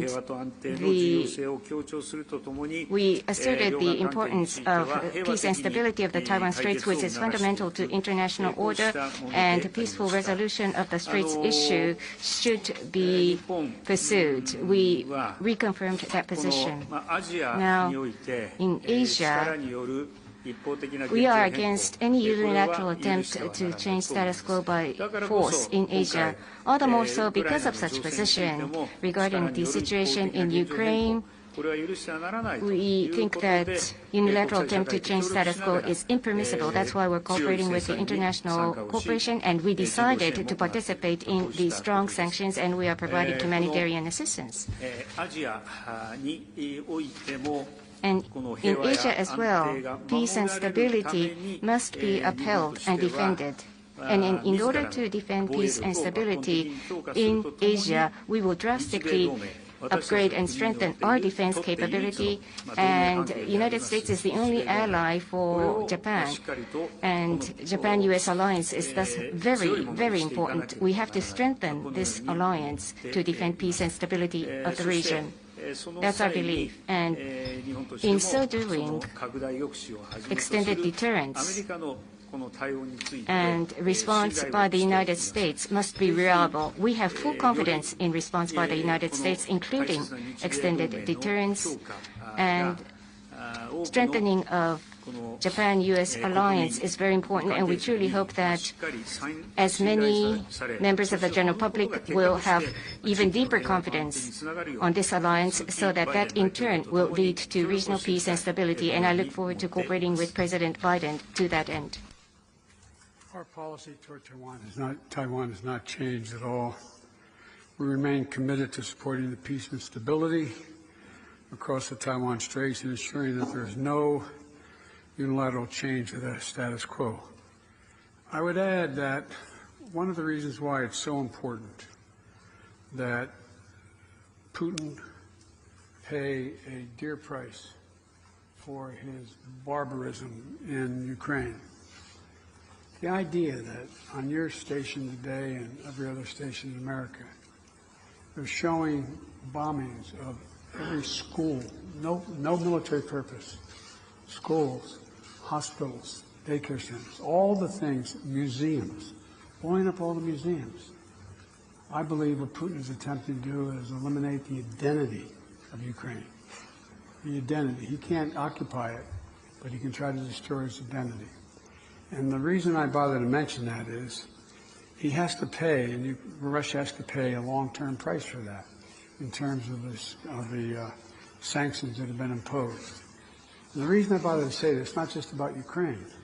If, in fact, after all he's done, there was a rapprochement met between between the Ukrainians and Russia, and these sanctions are not continued to be sustained in many ways, then what signal does that send to China about the cost of attempting to take Taiwan by force? They're already flirting with danger right now by flying so close and all the maneuvers that are undertaken. But the United States is committed. We've made a commitment. We support the one China policy. We support all that we've done in the past. But that does not mean that China has the ability, the jurisdiction to go in and use force to take over Taiwan. So we stand firmly with Japan and with other nations not to let that happen. And my expectation is it will not happen. It will not be attempted. My expectation is a lot of it depends upon just how strongly the world makes clear that that kind of action is going to result in long-term disapprobation by the rest of the community. Very quickly, you didn't want to get involved in the Ukraine conflict militarily for obvious reasons. Are you willing to get involved militarily to defend Taiwan if it comes to that? Yes. You are? That's the commitment we made. That's the commitment we made. We are not, look, here's the situation. We agree with a one China policy. We signed on to it, and all the attendant agreements made from there.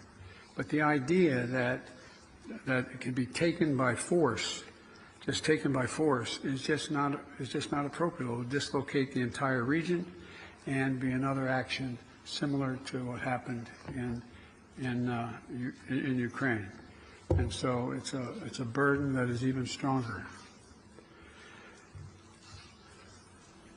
Thank you very much. Appreciate it. Thank you very much. This will be the end of the joint press conference by Prime Minister Kishida and President Biden. Thank you very much for your cooperation. The Prime Minister and President will leave the room first. Journalists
very much.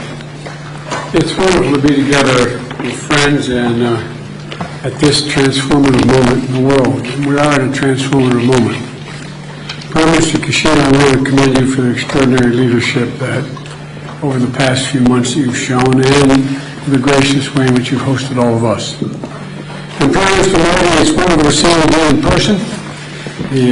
Thank you for your continuing commitment to making sure democracies deliver, because that's what this is about, democracies versus autocracies, and we have to make sure we deliver. Prime Minister Albanese, I welcome you to your first Quad meeting. Like I said, you got on the plane, you were sworn in, got on the plane, and if you fall asleep while you're here, it's okay. Because I don't know how you're doing it. It's really quite extraordinary. Just getting off the campaign trail as well. Congratulations on your election. As I told you when you won, I called you that we greatly appreciate your commitment of being here so soon after taking office. Quad leaders met for the first time just over 1 year ago. It seems longer, but today our partnership is central to achieving our goals and critical for the foundation of our continuing cooperation, in my view. We already accomplished a great deal, as was referenced earlier, cooperating on COVID-19 response and health security, more to do, to state the obvious, partnering on 5G technology supply chains, technology standard setting, and launching our Quad Fellowship Program, which I think could make a difference, which we talked about earlier. At the same time, we're navigating the dark hour in our shared history. The Russian brutal and unprovoked war against Ukraine has triggered a humanitarian catastrophe, and innocent civilians are killed in the streets, and millions of refugees are internally displaced as well as exiled. And this is more than just a European issue. It's a global issue. The fact is that if you turn on the television, you'll see what Russia's doing now. It appears to me that Putin is just trying to extinguish a culture. He's not even aiming at military targets anymore. He's taking out every school, every church, every natural history museum, as if to try to obliterate the Ukrainian culture. And the world has to deal with it, and we are. The global food crisis is made worse by Russia's blocking Ukraine from exporting its millions of tons of grain. And also, as long as Russia continues the war, the United States will work with our partners to help lead a global response, because it can affect all parts of the world. At the same time, the United States must and will be strong, steady, and enduring partner in the Indo-Pacific. We are an Indo-Pacific power. As once asked by, well, I won't go into it, but I was once asked by the leader of China why I kept talking about being an Indo-Pacific power. I said, because we are. We share the Pacific, one entire side of our country. And we have been deeply involved with all of you for a long time. As long as Russia continues this war, we're going to continue to be partners and lead a global response. And we're Indo-Pacific power, as I said. We're going to stand with you, our close democratic partners.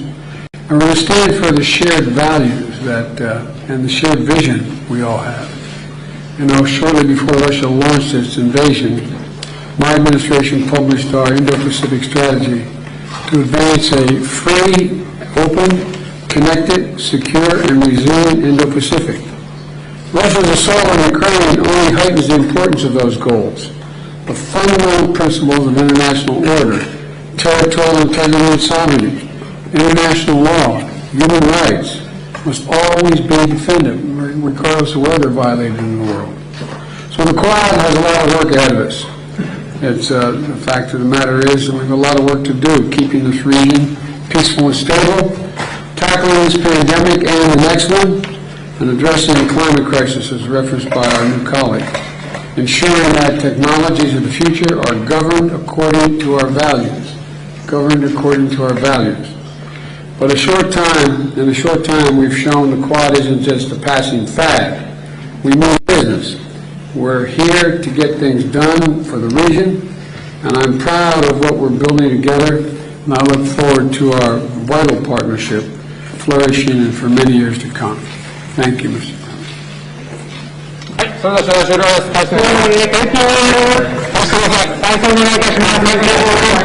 Thank you very much. Thank you very much. Thank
very full and eventful day.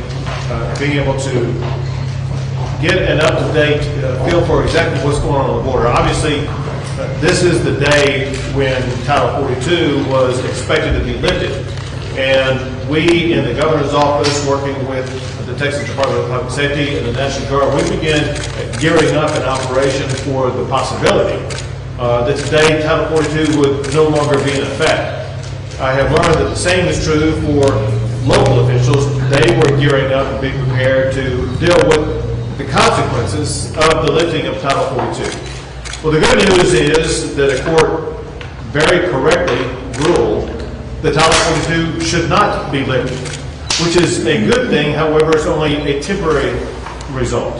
For one, we don't know what the eventual outcome will be with regard to continuing to maintain Title 42, but that point aside, one thing that we know for a fact, and that is there are maybe as many as 100,000 migrants who are across the border waiting to cross into the state of Texas. And we, as a state, we being the local communities represented here in this room today, they're all dealing with the enormous challenge of having a tidal wave of people come into the communities. And so we've spent the day talking about ways in which we can continue to make sure that we, whether it be at the state level or local level, we're doing everything we possibly can to prevent people from coming across the border into the state of Texas. There are some things that were mentioned today by a person who's with us, and that is the Vice President for the National Border Patrol Council. When he was explaining to us exactly how these operations are working and why they are working that way.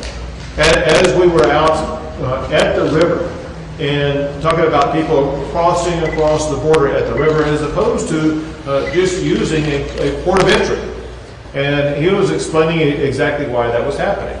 Because as we can see, the Biden administration seems to be letting in people, whether they're crossing through the port of entry or across the river. And there have been so many people allowed in because of that. And he explained that people could easily just try to cross at an official port of entry, but they don't for one very simple reason. And that's because they are coming across between the ports of entry because that is what the cartels want to have done. The cartel's goal would not be achieved if people were coming across the border at the port of entry. What the cartels need to accomplish, they need people to be coming across the river between the ports of entry to fully occupy the Border Patrol officers, including the state law enforcement, whether it be the National Guard or the Texas Department of Public Safety. And only when they are fully occupied are the cartels able to get across the border the high valuable assets they want to get across the border, whether it be drugs or special personnel, whatever the case may be. And so this is a battle that's going on with the cartels, where we as a state are increasing our efforts to work with the local communities to make sure that we will thwart the cartel's goals to get more people coming across the border. So here's some things that we're doing that you have already seen, but we are increasing these efforts as we speak. One is we want to make it harder for people to get across the border. And this is something that we talked about in a private meeting that we held for more than an hour before coming out here to visit with you. And one of those strategies is increasing the quantity and quality and the types of barriers that we're putting up. A tool that people agree is an effective tool is the concertina wire, which is the razor wire barrier that makes it, if not impossible, it makes it far more difficult for people to cross the border. What typically happens is when people coming across the border encounter that razor wire, they will walk along the border's edge until they get to a point that does not have that razor wire. So part of our goal is to put down more razor wire to make sure that we're filling any gap that would prevent people from crossing across the border into that particular location. Our goal is to make sure that we have that concertina wire in every inch of the border. The only place we would be prohibited from putting it would be where federal land may be located, or if there's private property where a private property owner does not want it. But we continue to add significantly that process. And then behind the barrier, we have people who will be able to make arrests. One thing we talked about the need to do, and that is to send a message that people who are crossing between the ports of entry, you're subject to arrest and you will be trespassing. And so you can expect more trespassing or do not trespass signs go up so that we will be able to employ the strategy that we have of arresting people and taking them to jail.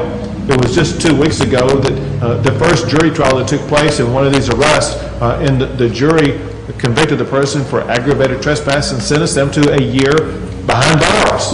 And these are substantial penalties for people who are not following the law, people who refuse to follow the law, including the cartels.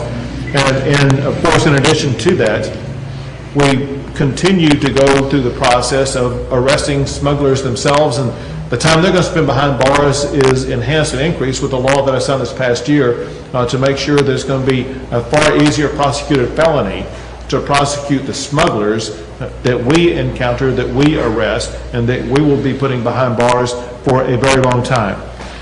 We also are making available to Eagle Pass, to Maverick County, the ability, if they have a large number of people who are milling around, that we will put them on buses and send them to Washington, D.C. As of today, we've sent 45 buses to Washington, D.C., and there's a whole lot more where that's coming from. We don't want communities like Eagle Pass to be overrun with large number of migrants who are milling around in the streets, and we want to alleviate that challenge that cities like Eagle Pass are dealing with by putting these people on buses and sending them to Washington, D.C. Another strategy that we talked about that is proving to be very effective. We are working very collaboratively with our partner states across the border. In fact, while I was down on the border today, I talked with a law enforcement official in Mexico about us working together to make sure that we're securing both sides of the border. On top of that, this past Friday, I spoke with all of the neighboring Mexican governors that neighbor the state of Texas about ensuring that they are living up to the agreements that we signed together a month ago to make sure that they on the Mexico side of the border are doing their part. And we could visibly see it today. We saw it through a conversation today, but we, more importantly, in reports from the Texas Department of Public Safety and the National Guard, we are seeing that ongoing collaboration. And as was pointed out to me, and especially because of where we are, we're dealing with the states of Coahuila and Tamaulipas. We're finding success on the Mexico side of the border, disrupting migrant groups before they do arrive at the border, as well as work on what we call mirrored operations. What that means is when we on the U.S. side are conducting a certain operation, on the Mexican side they will be mirroring that very same practice. That leads to greater results in greater border security.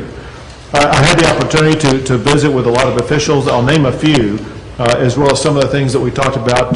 Spent a lot of time talking to the Eagle Pass mayor, and he thanked us for the opportunity of the city being able to work with both the Texas Department of Public Safety and the National Guard, and said that the influx of people who are coming across the border through points other than checkpoints is an influx that's taking over the community and taking resources away from city residents. There's only so many resources, whether they be law enforcement or medical aid, whatever the case may be. Only so much resources that a community the size of Eagle Pass will have. And the people who are coming across the border are taking up more and more of those resources, which is reducing the amount of those resources for the local community. And that's why they're working with us so much to make sure they're going to be able to take care of their own residents right here. We also had visiting with the State Representative Morales, who has a detailed letter and some detailed plans and strategies, some of which we are employing, some of which we're looking at to make sure that we're using every tool and strategy we can to make the border safer. We had the sheriffs of Zavala County and Maverick County with us here today. In Zavala County, they had to get a special request from the Texas Division of Emergency Management to have a temporary morgue. They have so many people who have lost their lives whose bodies are in Zavala County that they need assistance with. And that's even before summertime hits. When summertime hits and the heat in the summertime, those numbers are just going to go up. And Texas will have to provide more temporary morgues to deal with the bodies that are found in Zavala County. People in Mexico need to know this. People who are trying to immigrate from across the globe need to know this. There are deceased people who came across the border thinking they were going to be able to have a new life in America, and they lost their life doing so, being completely unaware of how treacherous it can be. And the sheriffs also said, just keep doing what we're doing. And we are working with them, both of these sheriffs, to make sure they are going to have more resources, more personnel, for them to be able to step up and do their jobs to secure their communities. And then same thing goes with regard to the police chief for Eagle Pass, who said that if it wasn't for the Texas Department of Public Safety and the National Guard, they wouldn't really be in the position they're in right now. They would be significantly challenged. And the police chief's suggestion was to build multiple layers of security throughout the community, which is exactly what we want to work with them to achieve. So bottom line, what I have to say is this, and that is we as a state will be continuing to deploy more resources, tools, and strategies that will make it far more difficult for people to be able to cross the border into communities like Eagle Pass, into Maverick County, into Zavala County, and places like that. And this process is made far more effective by all of us working together. Next, we will have the Director of the Texas Department of Public Safety, Steve McCraw. Thank you, Governor. We made it very clear over a year ago that the Mexican cartels will not have operational control of the Texas-Mexico border. And thankfully, because of the resources, the Texas National Guard, our local partners, and the brave men and women of the U.S. Border Patrol, we've been able to do a number of things you've talked about in terms of being proactive and preventive as opposed to just reactive. And we know that clearly, unfortunately, that certainly U.S. policies and for that matter strategies can impact the cartels, not only in terms of the impact in terms of what they're doing, but make it easier for their job. In fact, this current global mass migration event that is occurring, or crisis that we're experiencing in Texas right now, has empowered them. Has given them the ability to push more easily criminals, cocaine, methamphetamine, heroin, fentanyl, and also counterfeit drugs with fentanyl into and throughout the communities in Texas and the nation. As a result, people are less secure. Moreover, they reap billions of dollars in creating this mass migration crisis by attracting people in this thing called human trafficking. And make no mistake about it, it's not human smuggling, it's trafficking. They treat people like they're indentured servants when they cross that Rio Grande Valley or the Rio Grande River. Make no mistake about it. And so we appreciate your leadership on this, Governor, and being proactive. And we stand ready with our local partners, National Guard, and certainly with our Border Patrol men and women to do all we can to protect Texas and the rest of the nation. Thank you. And now the Vice President for the National Border Patrol Council. So thank you, Governor. Currently, we have over 50% of our Border Patrol workforce dedicated to transporting, processing, and caring for illegal aliens that came across the border. That means that we're not able to do our job of border security.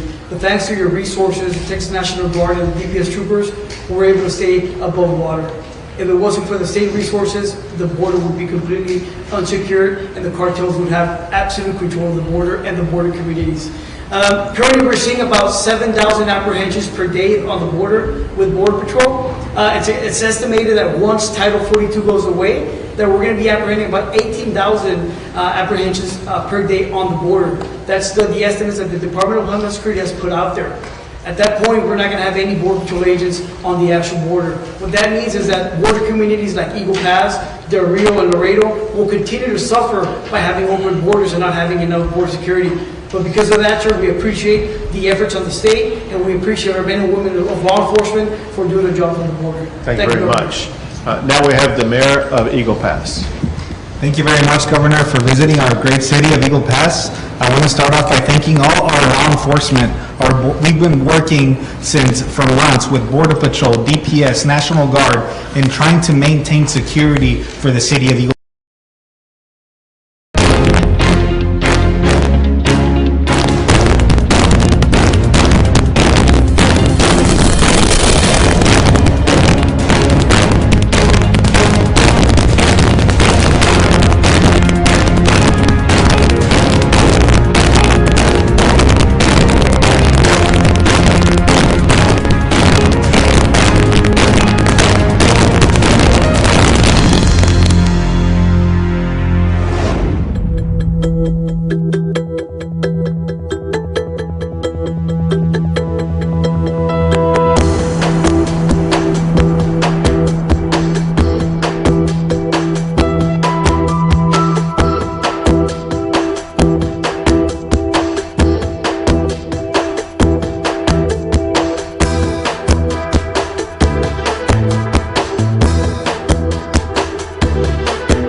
Pass. That is my #1 priority, is the safety and the security of the people of Eagle Pass, Texas. And right now, we don't have that 100% because we have thousands of people crossing from over 100 countries into our community.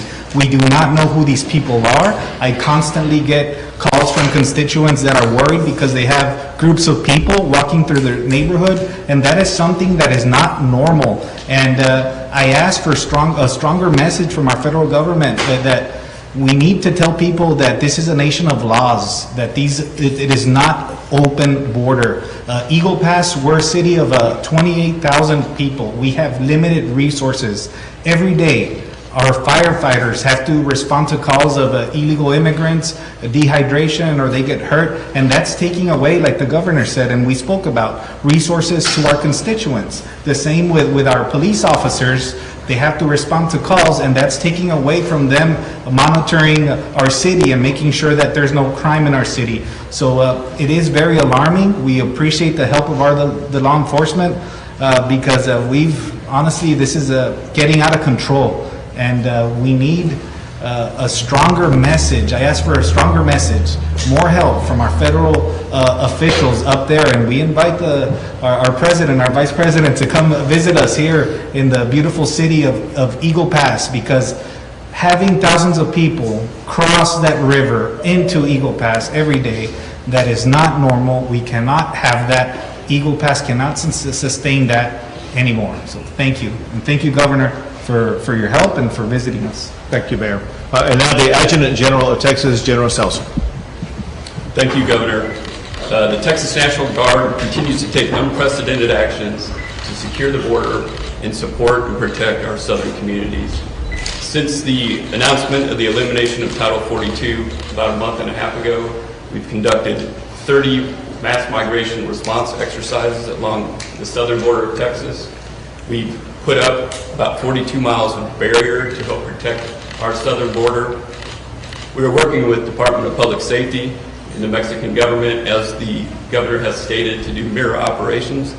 And that includes teaching them how to string concertina wire on their side of the river so that they can help block crossers from getting into the water. We're expanding our maritime packages to include boats that can go into shallow water to help deter and keep people from crossing at low water crossings, and also to interdict illicit narcotics. And as of 0600 this morning, we have a C-130 on alert, and we have 2 contingency response force packages ready to move into the area along the border should it be needed in the event of a civil disturbance. And finally, I'd like to thank our local officials for all your support of the Lone Star Soldiers. We've really had great steadfast support here in Eagle Pass as we move out and do a job that really the federal government should be doing. So thank you, Governor. Thank you, General. Take a few questions. I have a question about the Texas National Guard. I'm Rose there with Stars and Stripes. I'm curious to know a little bit more about the C-130, where it is and where it's, what it's bringing. And also, I understand you've been able to draw down troops at the end of this month. If you could talk a little bit about how many troops and how you're able to do that while ramping up these efforts. So for the C-130, it's located in Fort Worth. It's in an alert status. That was in preparation for Title 42 to be dropped. Obviously, that did not occur, but we didn't know what was going to happen today. None of us did. So the purpose there would be to go pick up the contingency response force troops and bring them down to any point along the border to support any kind of civil disturbance that happens. Governor, when it comes to Operation Lone Star, we have seen hundreds of millions of dollars put into it, but just yesterday, a lot of us were down by the barbed wire on the Rio Grande, able to go around, watching migrants go around. What do taxpayers need to know about what their money's going to?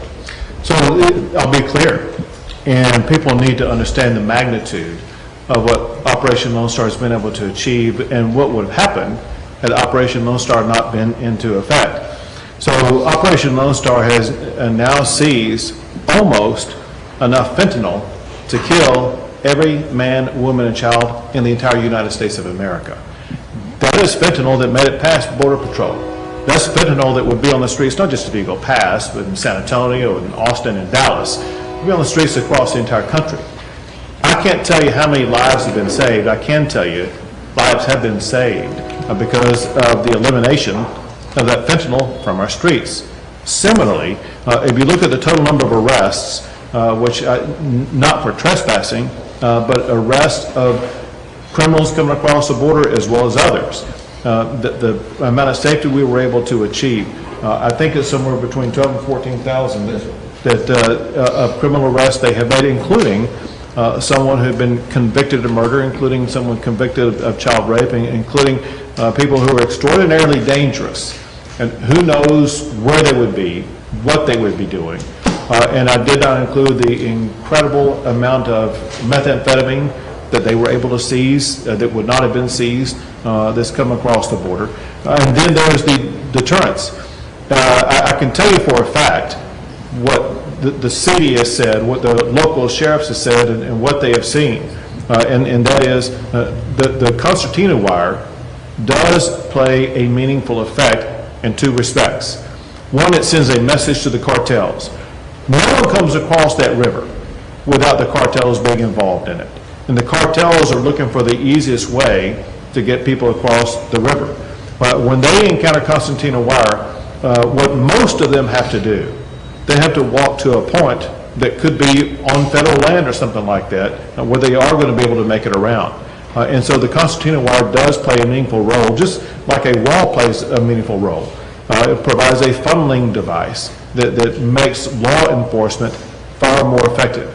And then on top of that, one thing that you perhaps will be seeing here in Eagle Pass, one thing that does exist elsewhere, and that is on the U.S. side of the concertina wire, oftentimes in some locations it is very clear that if you cross that concertina wire, you are trespassing. And that's aggravated trespassing that can lead to a year in jail. And so we are looking to more aggressively up what we're doing and making arrests of people who cross that concertina wire. Texas is taking the brunt of this, but this is not about Texas. This is about the rest of the U.S. Tell me about that. Well, you're making a very important point. Right now, Texas has the largest number of people coming across the border. One thing we have found with the implementation of Operation Lone Star, it has shifted cartel activity to New Mexico, to Arizona, to California. And there has been an increase after we created Operation Lone Star and the people crossing illegally into other states. And so, listen, it's a fact. This is our southern border for the United States of America. And with every day that Texas has success, it may mean failure for some other state. That means failure for the United States of America. And as a result, results really won't be attained and achieved until we have a president who's willing to step up and enforce the rule of law. Remember this, it was only a year and a half ago that we had the lowest amount of illegal immigration in decades. And then it only took a year and a half under the current administration to lead to the highest illegal immigration ever. What we need is a president who, once again, will enforce the immigration laws that have been passed by the United States Congress.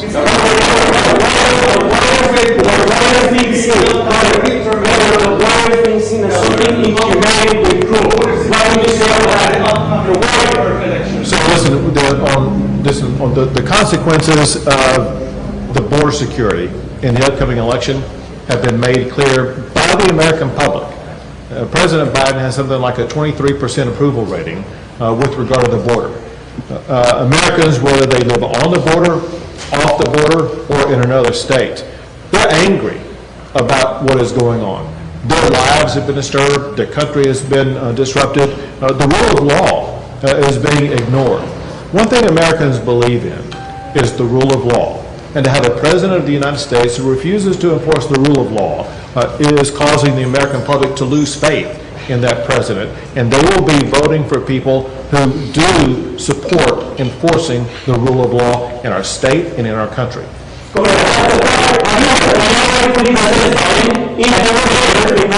Has he reached out to you at all? Has this failed administration reached out to you to help this community or anybody? Have you heard anything from this failed president? President Biden has never once even tried to contact me about the border. The czar for the border, Kamala Harris, has never once tried to contact me. My last contact with Secretary Mayorkas was something like in February a year ago. They have no interest in talking to Texas or talking to leaders who are actually on the border. And remember, Joe Biden himself has never even been to the border. We're dealing with a crisis that is man-made by President Biden, who doesn't want to take the time to even come to the border or talk to the governor of a border state. What's the difference between sending buses from Texas over to D.C. versus the NGOs doing the same thing to basically anywhere USA? So our goal in sending the buses is to help local communities. The idea arose at a meeting like I had here, but it was in Uvalde. And in Uvalde, they were having these illegal migrants dumped off in their community, and they had no capability of dealing with them. And they talked about having to put them on buses and send them up to San Antonio. I said, I got a better idea. We're going to send them to Washington, D.C.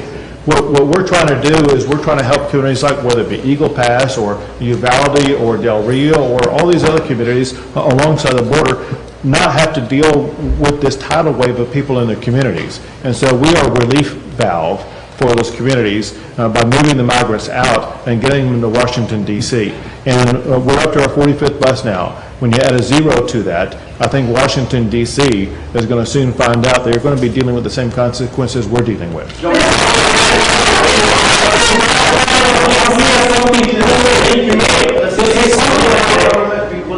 Invest more in Stone Garden. Say again now? Stone Garden, by the federal government? Yes. Or the state government. More than is being allocated.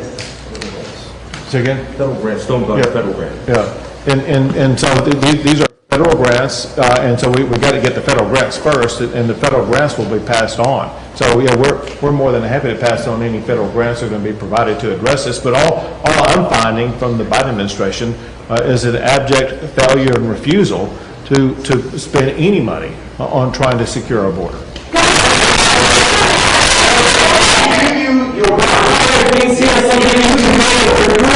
Mexican governors as a success, because we've been spending time on the Mexican side. We've been documenting constant migrant groups continue to come in. The Mexican law enforcement wasn't a riverbank today because you arrived, but after you leave, they will not be there anymore, and the constant groups will continue to cross. Do you view that as a success so far? Well, I will tell you the facts, and the facts are these, and that is, first, and this is significant, there's only been one government official in the United States of America who has negotiated with and talked with Mexican officials about the border, and that's me. Our president, national leaders in the United States, they're not reaching out with Mexico and Mexican leadership to try to reach any type of solution whatsoever. The only one who has written agreements with signatures on those agreements is me. And then you talk to Director McCraw or talk to General Seltzer, and they will tell you about the joint operations they're doing, not today, but days before today. And we are having some results achieved out of it that did not exist before. Is it going to be perfect? We're still going to have challenges. We're going to have challenges as long as we're fighting against the government that's causing the problem with illegal immigration. As long as I'm having to fight back against the Biden administration that has these open border policies, we're going to be swimming upstream every single day. And we're going to be utilizing every single tool that we can, including increased assistance, I would say unprecedented assistance, from our partners in Mexico. Fox News. Two quick questions here. And many may deal with you, the National Guard as well. Since you're in communication with our Mexican counterparts, have they given any of you an assessment of how many people have crossed into Mexico that are preparing to come into the United States? I think that would be a significant number, considering the C-130 is on call, in case of an emergency. And second question, there are some reports right now that DHS is going to allow family units to be exempt from Title 42 if they claim credible fear. Is that a concern for you as well, if that does pan out to be true? So I'll answer the second question. Director McCraw may have more information on the first question. Listen, The inadequate enforcement of Title 42 by the Biden administration obviously is a concern, just as is a concern of the Biden administration's inadequate enforcement of the Remain in Mexico policy. And so what we're going to be doing, if the Biden administration refuses to fully and correctly enforce Title 42 the way that it currently exists, we'll be right back in court. We will be seeking sanctions and penalties against the United States of America, seeking to hold them in contempt of court if they refuse to enforce Title 42 the way that it exists. With regard to the numbers coming up from the South, I'll have Director McCraw answer that question. Yes, we're aware and working with our governors in Mexico and with the border states. There are migrants in these communities. They vary anywhere from 25,000 to 60,000, depending on where it is, depending on the information. Different ethnic backgrounds. All of them have been authorized by the federal government to be there, so they're concerned as well, just as well as our local officials are concerned here. They're concerned about those numbers in their states as well. Right now, we haven't seen any major movements of those across the border as we were anticipating with the elimination of Title 42, but we'll continue to monitor that and work with our federal partners, or at least our local partners across the river. And frankly, one of the things they have helped us with is to identify those and actually stop them before they get into Tamaulipas. It's very important. Before they get into Nuevo Leon, before they get into Coahuila. That's very important. Forget the river's important, but it's important for them to be proactive there, and they've been so, as it relates to wire is not cruel. The cartels are cruel and what they do to women and children. Great, thank you. Thank you, Committee. Thank you.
participating parents who said they couldn't buy online. And one of the parents said she didn't have a car, so she had to spend an entire day on a bus going from one store to another, futilely and frustratingly unable to buy online. That is a waste of time and money that could be avoided if WIC participants were able to buy online. And that's why I'm telling the Secretary of Agriculture, open the internet to WIC participants.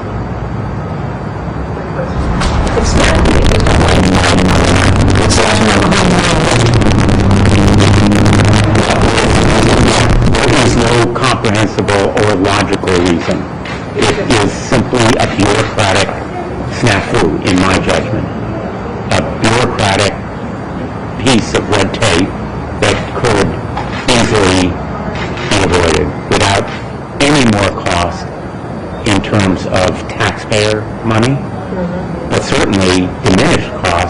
in individual purchaser money. And is there anything else people can't buy with WIC online? I'm not aware of what there may be, but we can get back to you. If there is, we'll check on it and get back to you. I might be able to speak to that. Are you referring to food? I'm just wondering, if WIC can't be used for formula, are there other things that are necessary to everyday life that WIC can't buy online? Other necessities. Yes, so WIC covers nutrition up till 5 years of age, and so you cannot use your WIC benefits to buy formula or other foods that are usually covered, such as certain proteins or cereal or fresh fruits and vegetables. So that is kind of a WIC benefit for older children. And there is also a gap. I'm going to be too technical here, but there's a gap we're trying to close, and we're going to try to get it right. WIC covers only up to 5 years old.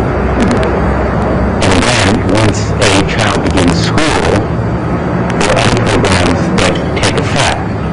But a lot of kids don't begin school at 5 years old. So there's a gap for many of them between 5 years old and the time they begin school. We're trying to close that gap through separate legislation. We need to do it through legislation to extend WIC eligibility by 5 years. There are all kinds of gaps in this safety net that need to be closed. And this one can be done literally with a stroke of a pen by the Secretary of Agriculture. That's why I'm writing to him today. And it is highlighted by the crisis we're seeing right now, but it's an everyday problem and has been even before this crisis, because buying online is so much easier. It's now routine for most consumers. And for it to be denied WIC consumers is really atrocious and inexcusable. So I mentioned earlier that one of the ways we learned about this issue was through the hearing held on May 17th by Senator Anwar, Senator Anwar, and I am very, very grateful for his leadership in calling attention to this issue. As a physician and a public official, he's been really at the forefront in the state of so many public health issues, but I'm grateful that he's taking the lead on this one too. Thank you. Doctor? Thank you so much, Senator Bilateral. Sorry for being late. The good thing about being a doctor is that you understand some of these issues. The bad thing is sometimes a patient can delay you to a press conference. And he puts it first. Absolutely. And I think this issue has highlighted a number of areas that we will have to look at. I think the federal government has shown amazing leadership at this time to try and address this, because the importance of this issue is paramount. When a child is hungry, everything has to stop. And that's how we live, that's how our minds and bodies work. So that's why the federal government has put all of the resources together. I think that is getting closer, and hopefully we'll be in a position to address this at this time. But the vulnerabilities that we have to look at in the community from a policy perspective. I'll give you a parallel example. We have data of the people in various towns who need oxygen, who need support, who need life-saving treatments. But we do not have a data like that for children who need life-saving treatment for their nourishment. And that's an area of opportunity that we have to work on. I can tell you for the Children's Committee, I'm currently the co-chair of the Children's Committee and an acting chair of public health. We will be working on ways to look at how can we address the vulnerabilities and also have a protection and a mechanism to make sure that our children are safe. So there's really a lot of things that we will have to look at, but the federal government role has been critical. And I wanted to thank Senator Bilateral for your availability in addressing the issues and also working diligently to make sure that we are able to get the food to our children. So I'll stop here, and then I wanted to thank you, Senator. Thank you very much. You know, as Dr. Anwar was talking, I was he sees every day, which is people who need medical care. And the healthiest baby in the world is going to cry loudly and vociferously if she is denied food. I had a flashback to the times that I was with my 4 children as infants, and I couldn't get the bottle in place quickly enough. And the cries of anger and protest and demand were healthy, but they were brought back to me when I thought of those parents who were thinking about their children not having food they need. And it's sort of one of those basic responsibilities, anything we can do, and especially if it's within the power of a government official to simply sign a document and make food available through the internet, ought to be done really quickly. So I hope the Secretary of Agriculture will listen to a doctor, 2 doctors, even if he doesn't listen to a senator, and will do the right thing here. Senator, are any of the international shipments coming to Connecticut, and if so, when will we be able to see those supplies? Great question. I don't know of any coming to Connecticut, but they will be distributed wherever they arrive, hopefully to stores in Connecticut. But your question shows again why internet sales are so important, because if they arrive in Indiana, as the shipments did over the weekend, some of them ought to be put online, so they're available to everyone. It shouldn't just be to people in Indiana, it should be nationally, and I'm hoping that, again, online sales will make it available across the country.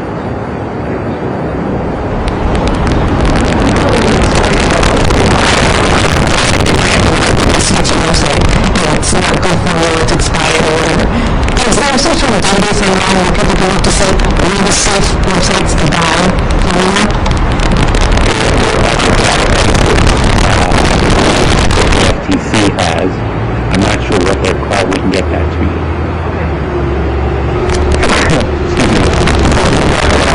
Is there anything that we can explain on? Now what the state of Connecticut has done is we've actually created information along with the collaboration with the physician community to give ideas of what needs to be done. The specific area of focus. Many of these formulas are interchangeable depending on the company, but the area where the child has a metabolic disorder or has a severe allergic phenomena, that is the area of a challenge that we are looking at. So in our conversation, we had a discussion with the various retail organization leaders, and one of the president of the retail organization, they're going to make sure that they will keep track of some of the areas that need help, and the pharmacies will have to collaborate on that as well, because you cannot use, some children will get severely ill if they get a formula that is not appropriate for them. And those are the vulnerable ones that we have to actually have a strategy for and then make sure that they are made the priority. Some of the interchangeable ones are relatively easy to address. I know it's a taste issue and a likeness issue, but that is something that's not putting the child's life in danger. But the ones that are putting the child's life in danger are the areas that we will really have to figure out a strategy to provide it to them.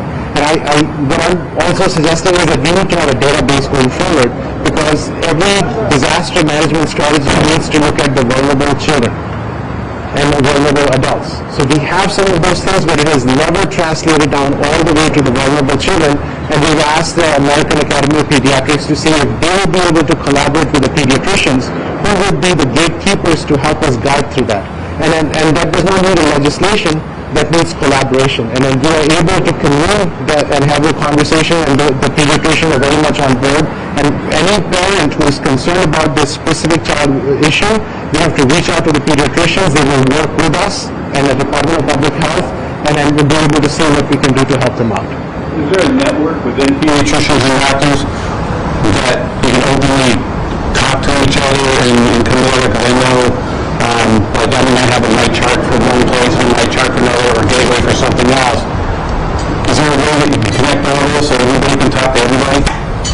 The American Academy Pediatrics, the Connecticut chapter, they're organizing and coordinating that part. So I'm not part of that part, but I've had a conversation with the executive director, and they are trying to make sure that they're communicating with them. They're sort of the gatekeepers of all the pediatricians. If you want to add to that too, or?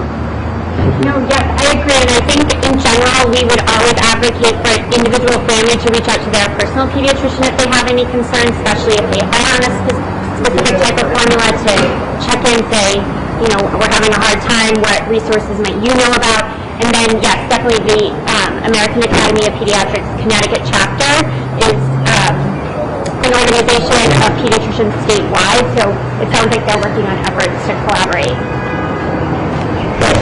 Every child is potentially vulnerable to diluted or adulterated infant formula, and so any pediatrician, any parent who knows about that kind of problem ought to alert federal or state authorities, because really we'll depend on those eyes and ears to keep babies safe. Thanks, everyone. Any other senators want to say for the press conference today, commenting on no one so far as I know. We're writing to the Secretary of Agriculture today, but when I go back to the Senate, literally in a few hours, I'm going to be talking to my colleagues and alerting them to this issue and asking them to join in this effort, because the more senators we have on board, the more powerful our voice. I'm just going to add something. If you look at any major issue in the country, Senator Bilateral leads it. So when he starts, everybody else follows. Thank you. One last question. If the Secretary of Agriculture decided today, okay, this is a good idea, I'm going to drop it, what's the lag time? How long will it take before people can actually live on board? Instantaneous. Once he gives permission, it may be hours, but it shouldn't be days or weeks. You know, it's a matter of simply getting the system going in the right direction. So I see no lag time if he makes this decision. And I can just add, there is already... Correct me if I said something. In addition to that, there's already a model in place. So, for instance, if you go on Amazon or Walmart.com, you can enter your SNAP card information in there, and families can shop for food, formula. And that, I believe it was like early pandemic, maybe around like June, and I can't remember the specific time exactly when that became possible. So it hasn't always been possible to do that, where you could use SNAP benefits online. So there's a model for it. So hopefully, I don't know the logistics of everything, but hopefully it would be able to translate over into the way. To put it in terms, there's no wizardry or magic involved here. It's really pretty straightforward. There's a gap in the regulations, and it should be closed, and it can be literally life-saving, done virtually instantly. Okay. Thank you all. We have to let Dr. Markowitz go back to work. Thank you so much. And Dr. Anwar. Thank you. Thank you, Senator. Oh, don't worry.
y'all so much.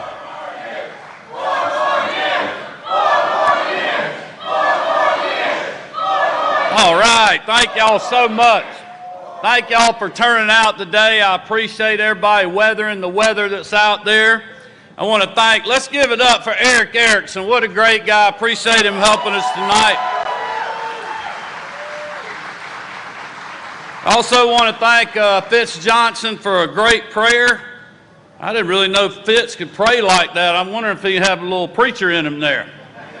I appreciate Fitz, and I just appreciate the job that he's doing and the job our Public Service Commission is doing as well. They are a big part in helping us be the #1 state in the country for business, and I appreciate my friend and just a great servant, John King, who I've gotten to know so well even before I appointed him. He was doing tremendous work for our state, and just honored to have them be part of the program. But we are especially honored tonight to have my friend Mike Pence with us.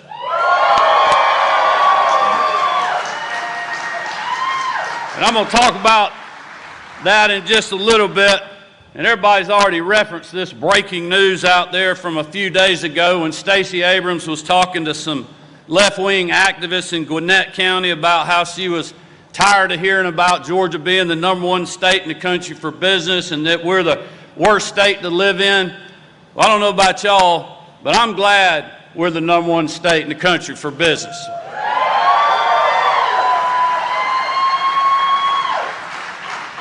And Marty and the girls and I know that we are the best state in the country to live, work, and raise our families in, and that is why we are in a fight. That is why we're in a fight for the soul of our state. And that's why this family has been getting up every single day to make sure that Stacey Abrams is not going to be our governor or the next president.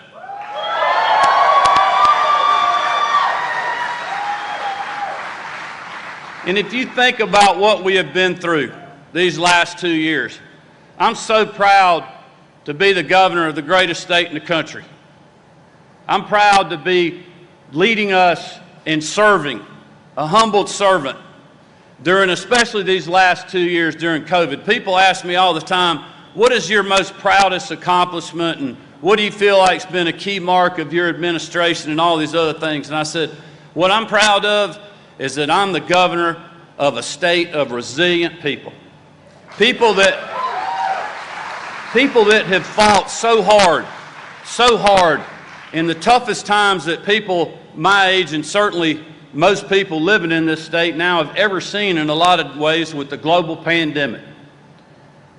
And when I ran for office in 2018, I made 2 simple promises. Number 1 is that I would put you first. I would put Georgians first ahead of the status quo, the politically correct, and do the right thing. The second thing was I would do the right thing, and I would implement the policies and procedures that I campaigned on, even when no one was watching. And that is what we have done. And that's why I reopened the economy when I did after not shutting down most of it to start with. And even though we caught unmerciful grief from the national media, health pundits that were getting paid to sit in their basement when many Georgians weren't, people in high places, and Stacey Abrams saying we moved too early. She wouldn't have done that. Well, I wasn't listening to them. I was listening to you. I was listening to the barbers and the cosmetologists and the waitresses and the restaurant owners that said, we can't go another day. We can't last another week. And we did the same thing when we started pushing to be one of the first states in the country to get our kids back in the classroom. Because you know what? The data in the Trump administration and the data in the Biden administration, it's the same data. It says our kids can be in the classroom. Doesn't say it's easy.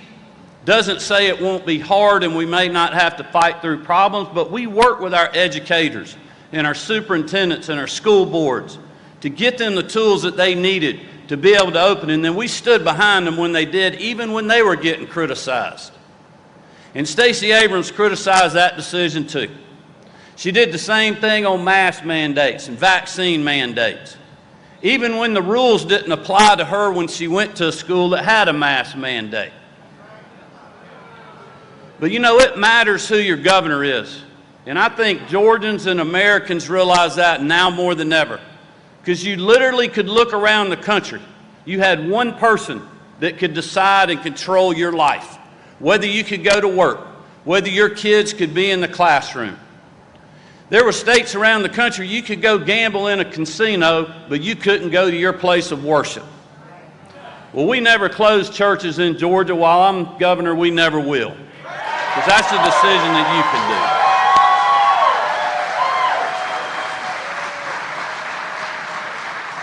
And the people making those decisions and taking those liberties and freedoms away from you and from other Americans, they're the same bunch that thought defunding the police was a good idea. Well, at the same time they were doing that, we were passing legislation to keep rogue local governments from doing that. So let's give it up for our men and women in law enforcement. We are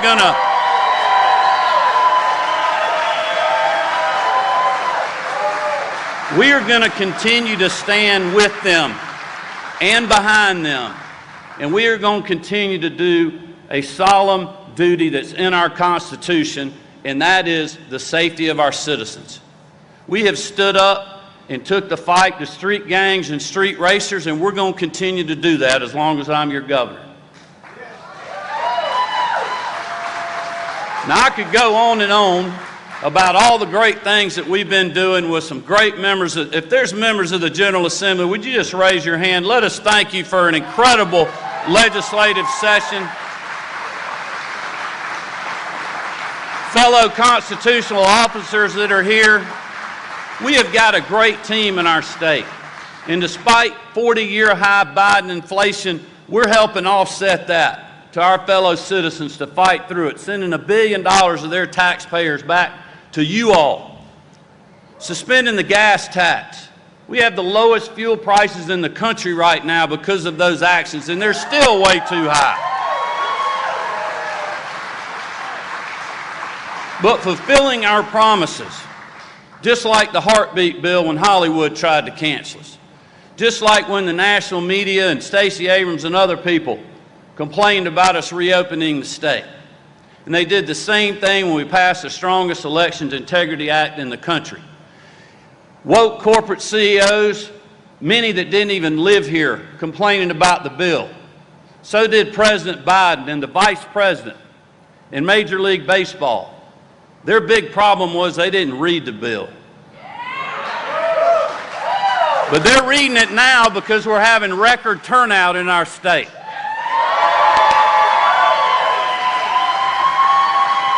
And even when they pull the All-Star game from us, I did not waver.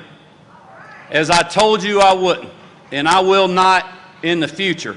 And thankfully, the Braves gave us poetic justice when they won the World Series.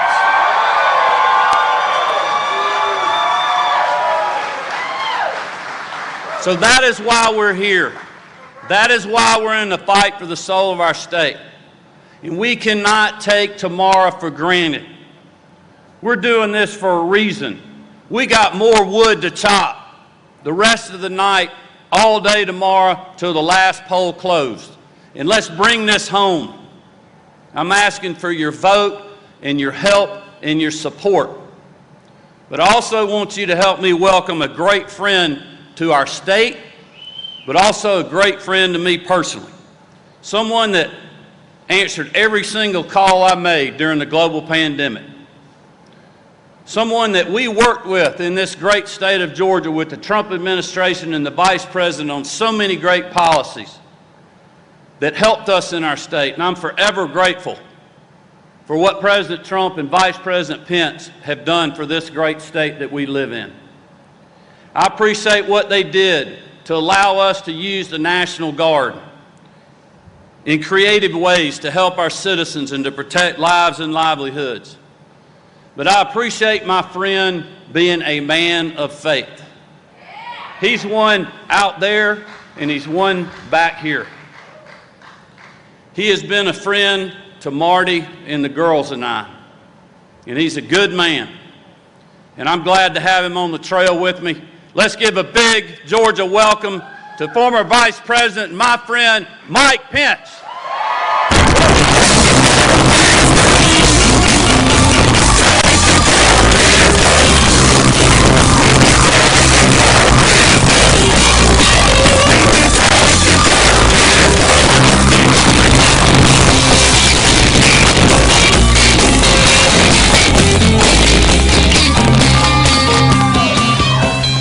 Well, hello, Georgia.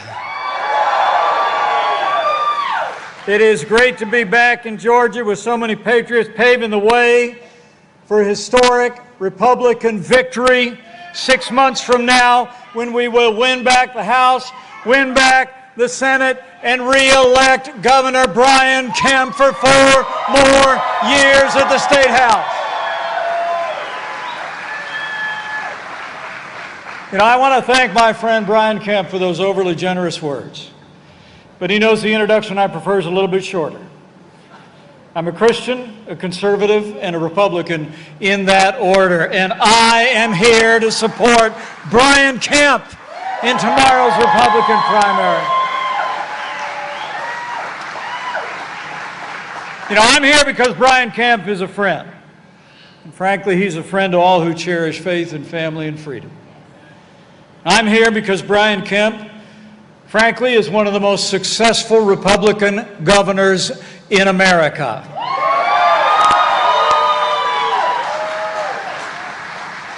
And I'm here because Brian Kemp is the only candidate in tomorrow's primary who has already defeated Stacey Abrams, whether she knows it or not.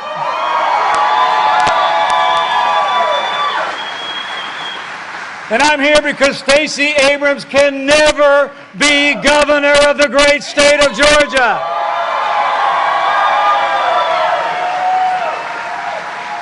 But I want to thank you all for coming out on this eve of such an important day in the life of this state. You know, I haven't seen this many Georgians in one place since back in January, when the Georgia Bulldogs came to Indianapolis to claim the college football national championship.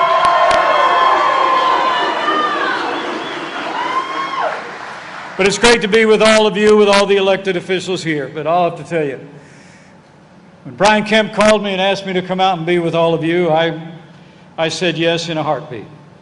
Because during all the years of the Trump-Pence administration, I can tell you, there was no greater champion of the conservative agenda that we advanced with the support of the people of Georgia in Washington, D.C. I mean, with Governor Kemp's support and your support, in 48 short months, we achieved the lowest unemployment, the highest household income, the most energy production, the most pro-American trade deals, the most secure border, and the strongest military the world has ever known.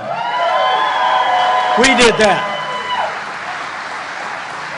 With your support, we revived the economy through tax cuts and rolling back regulation. We became a net exporter of energy for the first time in 70 years.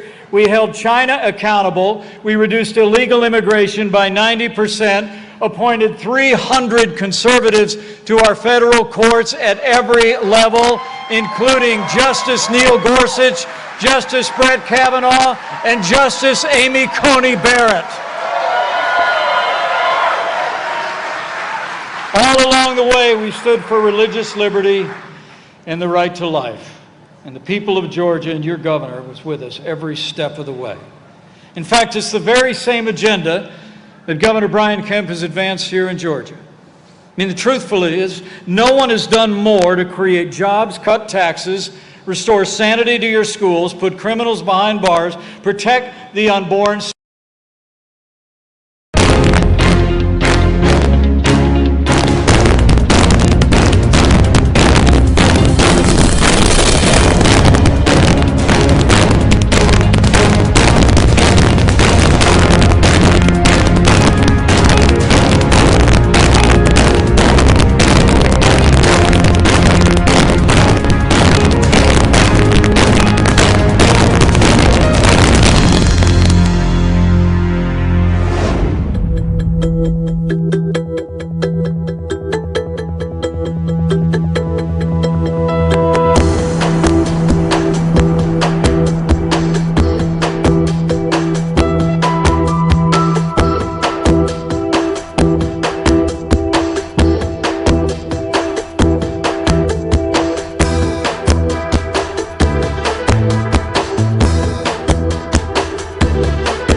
secure your elections or defend the God-given rights we have enshrined in the Constitution than Governor Brian Kemp.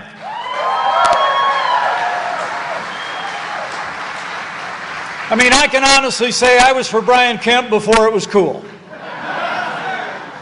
I was here 4 years ago in another primary, and I heard him talk about doing just what he did the last 4 years.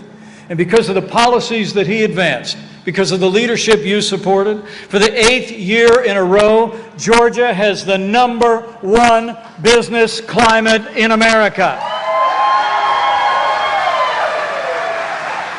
But it didn't just happen. You know, when I first met Brian, I learned about that slogan of his. He told me, "Mike, you just got to keep chopping."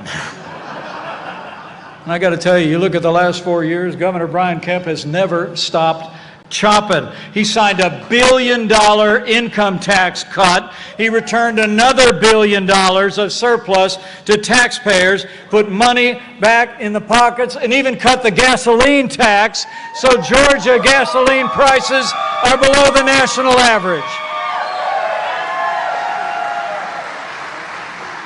And as he just said, I was there leading the White House Coronavirus Task Force when we all went through those early dark days of this pandemic. But it was Governor Brian Kemp and his leadership in Georgia that made Georgia the first state in the nation to open up again and put Georgians back to work. The result of all that, unemployment is at a record low and more people have gone to work here in Georgia than ever before in your history.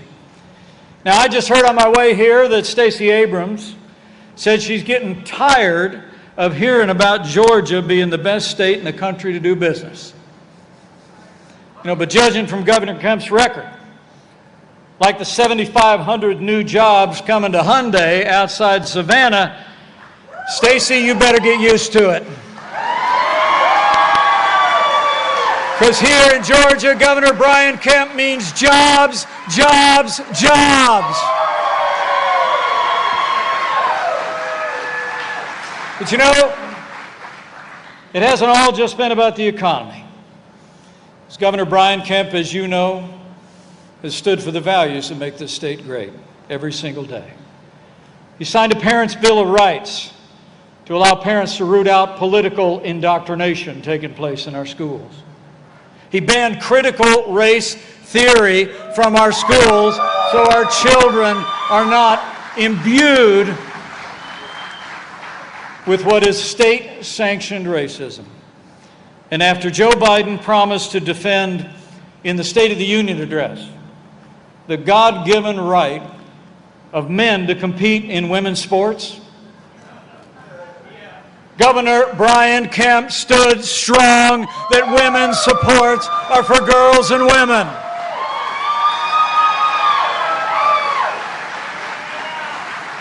And as all of America watched, Governor Brian Kemp took on woke corporate America and won.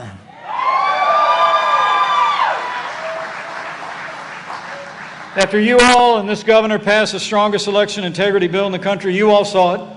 I saw it from my home in Indiana. Big corporate America just caved in on this governor and on the good people of Georgia. And when Stacey Abrams and the MLB stole the All-Star game, Brian Kemp stood strong against her claims of voter suppression and Joe Biden's use of the term Jim Crow to describe a law passed here in Georgia. But now the results are in. Early voting turnout has tripled since 2018, and thanks to your governor, it is easier to vote and harder to cheat than ever before in Georgia history.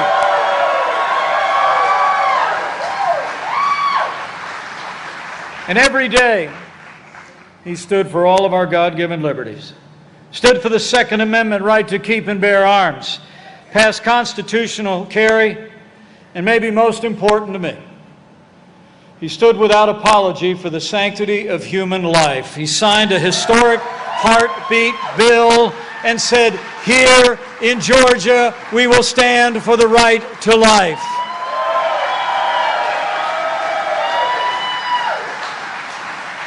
And today, as we gather on what may well be a new era in American history, we pray that our 5 justices on the Supreme Court listed in that draft opinion will have the courage of their convictions and hold firm. We pray that they will send Roe versus Wade to the ash heap of history where it belongs, so Georgia and America can have a new beginning for life.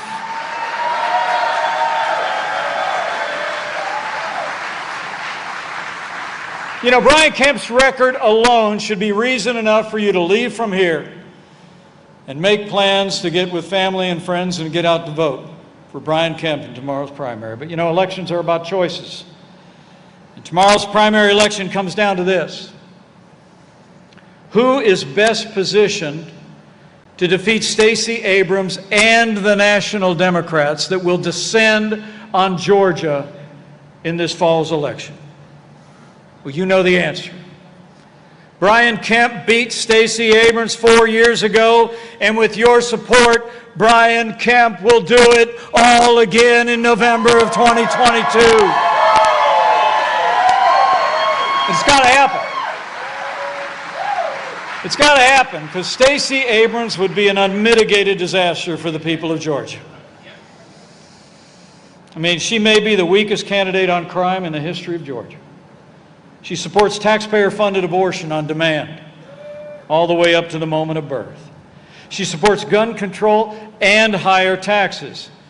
She wants to give illegal immigrants free health care, free welfare, and free college, and send you the bill.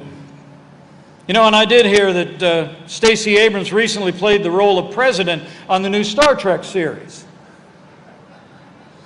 Well, my fellow Republicans, we got to make sure that's the closest Stacey Abrams ever gets to holding that title. And it starts by making sure Stacey Abrams is never governor of the great state of Georgia.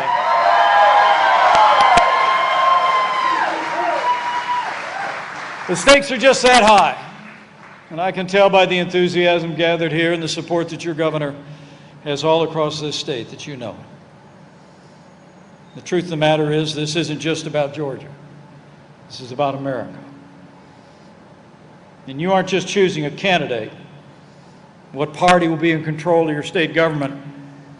You're really deciding whether in this state our children and grandchildren are going to be able to stand tall in the freest and most prosperous state and nation the world has ever known, or whether Georgia will be a part of taking our nation down the path of economic, moral, and spiritual decline. I mean, today's Democratic Party is taken over by a radical left-wing group that literally has lost their grip on everything that's always made this country great.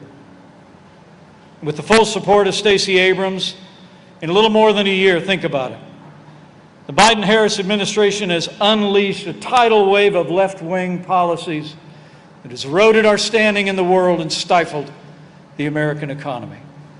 You know, frankly, Democrats have moved so fast, sometimes I think the left hand doesn't know what the far left hand is doing.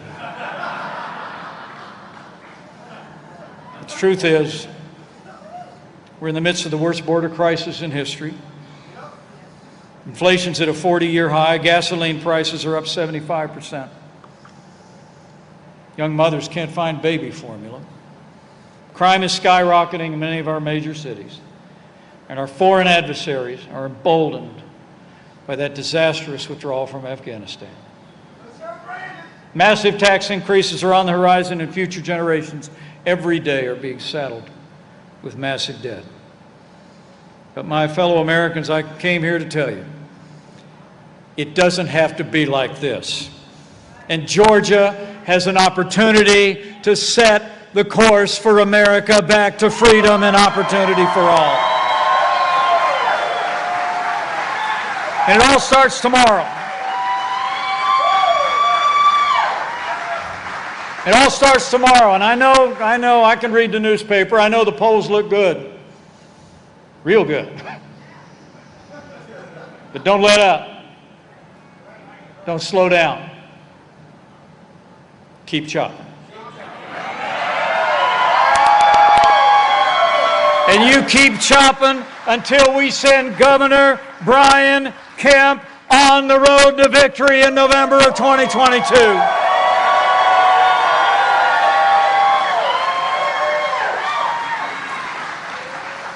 Now, I know Stacey Abrams' opinion about Georgia. She said, y'all here are the worst state in the country to live in. But you have an opportunity to say something different tomorrow. With a strong vote of affirmation for Governor Brian Kemp, you can tell Georgians and the country that Georgia is going to remain the best state in America to live, to work, to worship, and raise a family.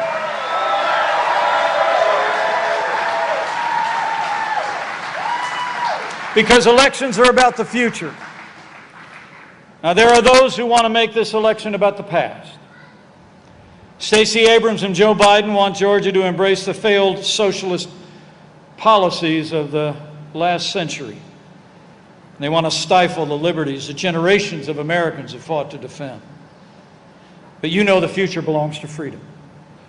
And when you vote for Brian Kemp tomorrow, you will say yes to a future of freedom here in Georgia. You'll say yes to our most cherished values at the heart of everything we hold dear. And when you say yes to Governor Brian Kemp tomorrow, you will send a deafening message all across America that the Republican Party is the party of the future.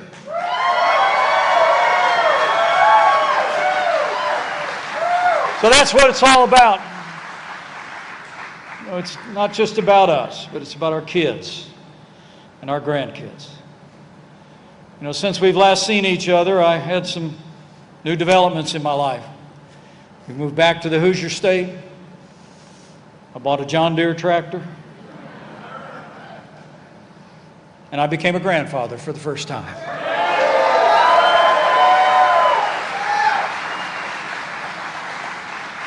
And I can tell by the looks on your faces when I said that, you know what I'm talking about. We're not just fighting for Governor Brian Kemp. We're not just fighting for the conservative agenda here in Georgia. We're fighting for our kids and our grandkids. We're fighting for the America that they deserve. An America grounded in freedom and in our highest ideals. So I want to encourage you to leave from here and make sure and get out and vote tomorrow, Georgia. Vote to renominate Governor Brian Kemp for 4 more years in the Republican primary.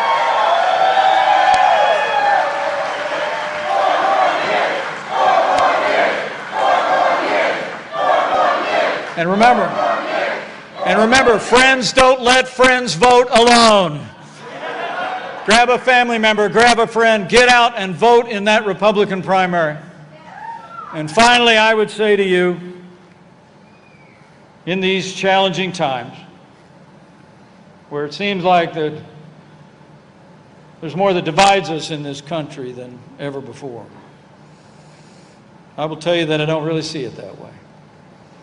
I'll always believe that there will always be more that unites us in America than could ever divide us. And chief among those things is faith. And so I want to encourage you. If from time to time you bow the head and bend the knee, I want you to do that before those polls close tomorrow. I want you to pray for Governor Brian Kemp, First Lady Marty, and the girls.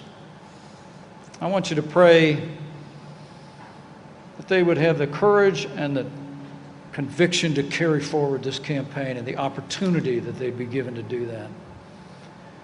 I also want you to pray for all the people of Georgia. We have the opportunity to renew leadership this fall in Georgia that will continue to lead and inspire the nation. And pray with confidence, knowing that, as the Bible tells us, if his people who are called by his name will humble themselves and pray and turn, he'll do like he's always done, in the long and storied history of this state and this nation. He'll hear from heaven, and he'll heal this land, this one nation, under God, indivisible, with liberty and justice for all.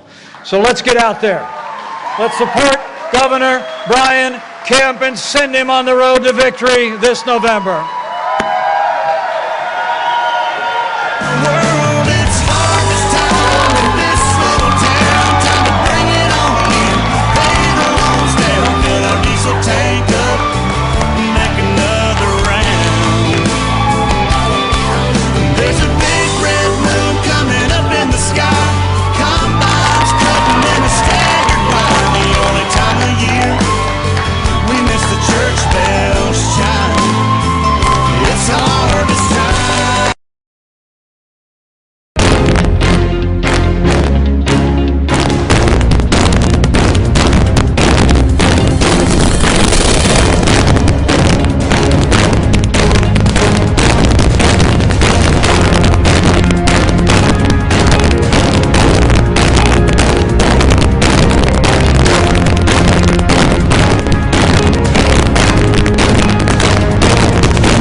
Well, good afternoon, everyone. And thank you, Dr. Hamdani, for that kind introduction, for being such a strong, authentic voice on the subject of mental health. I also want to thank Vice President Harris for being here today with us and for being a tireless champion on the issue of mental health. It's been a privilege to work with the Vice President and the President on this broader issue. I know it's so important to all of us and, of course, to millions of Americans. I also want to thank Dr. Newman and Children's National for hosting us today, and my gratitude to Nurse Monique Cawley and all of the doctors and nurses and technicians and staff that I had the pleasure of meeting earlier this afternoon. I would just say also on a personal note that Children's Hospital is a very special place in my heart. This is a hospital that I've relied on for care for my children. When my daughter was 1 year old, and one day I noticed she was unable to put weight on one of her legs, we rushed her to Children's Hospital to get care in the emergency room, where they found that she had an abscess or a collection of bacteria in her leg and required emergency surgery. As parents, we were extraordinarily scared. We were terrified, but it was because of the people here at this hospital and the compassion and skilled care they provided that our daughter did well, and she's thriving today. So thank you again to the people at Children's Hospital. Today, what you have been hearing firsthand already, and what I have heard from countless doctors across the country and health workers, including nurses, pharmacists, physical therapists, respiratory therapists, and public health workers, is that people are really struggling. And after 2 years of COVID-19, and after more than 1 million precious lives lost, the people that we all turn to keep us safe, to comfort us, and to help us heal, they have been pushed to their limits. When I've asked health workers across the country to describe for me how they're feeling, they use words like burned out, traumatized, exhausted, helpless, and heartbroken. They still feel called to help and heal, no doubt. But they also confess that they don't see how the health workforce can continue like this. Something has to change, they say. And they are right. Even before the pandemic, more than half of nurses and physicians, including trainees, reported feeling burned out. COVID has made things much worse for them. And now more than 50% of public health workers also say they are reporting at least one mental health condition, like anxiety, depression, or PTSD. Now the stakes are incredibly high. If we fail to act to address health worker burnout, we will place our nation's health at increasing risk. Already 1 in 5 physicians and 2 in 5 nurses say they intend to leave their practice altogether. Those are extraordinary and disturbing numbers. Now this will affect the public's ability to get routine preventive care, emergency care, as well as medical procedures. And it will make us harder for our nation to ensure that we are prepared for the next public health emergency. Health disparities in such a setting will worsen as care becomes more scarce. And we will send a message to millions of health workers that their suffering does not matter. That's why today I am issuing a Surgeon General's advisory on addressing health worker burnout in order to call our nation to attention and to action to address this threat to our collective health and well-being.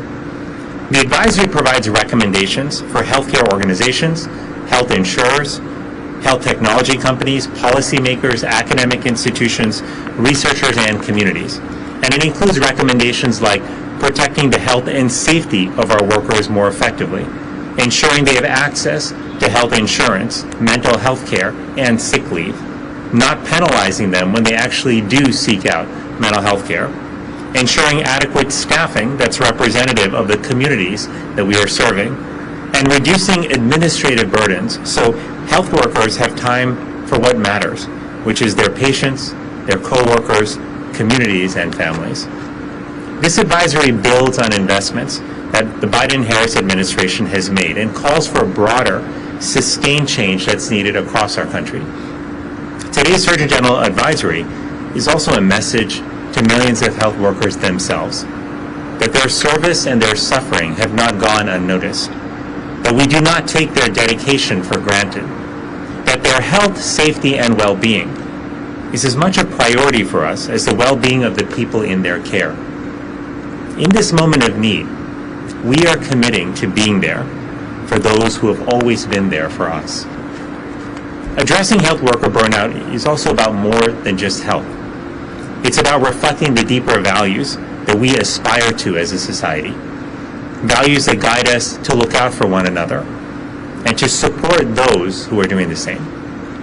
Health workers have had our backs during the most difficult moments of this pandemic. It's time for us to have theirs. With that, let me introduce one of the many extraordinary health workers here at Children's National, Nurse Monique Cawley.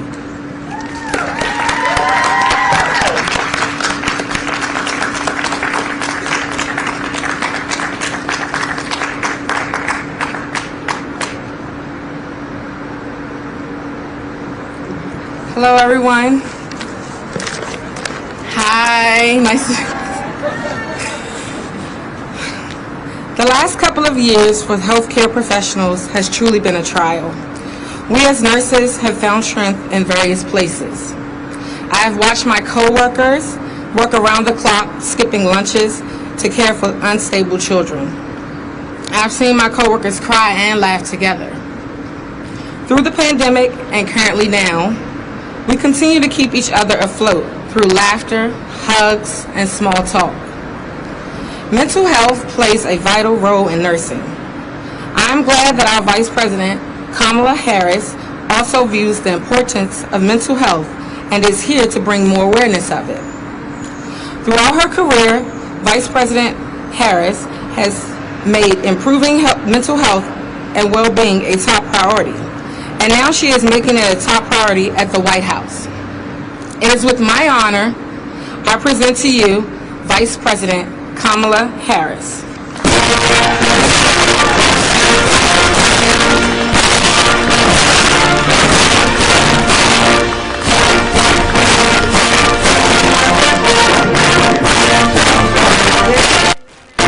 Good afternoon. Monique and I were talking backstage,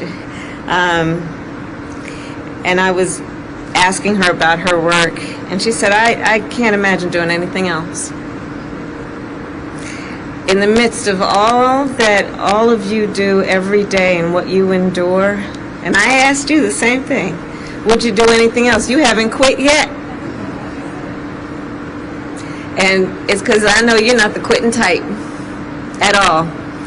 And I do truly believe that the work that all of you do is an extraordinary gift that you have and that you give. And so it was very important to me and to the President that we would be here today to say thank you to all of you. Thank you.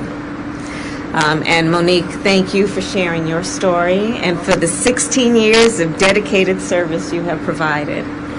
So before I begin talking a bit more about the issue of the importance of mental health, I do want to start by providing an update about the infant formula shortage. The first military plane landed yesterday with more than 70,000 pounds of specialty formula, and the second will arrive later this week. I know this is a scary situation for our parents and the caregivers who are taking care of these babies.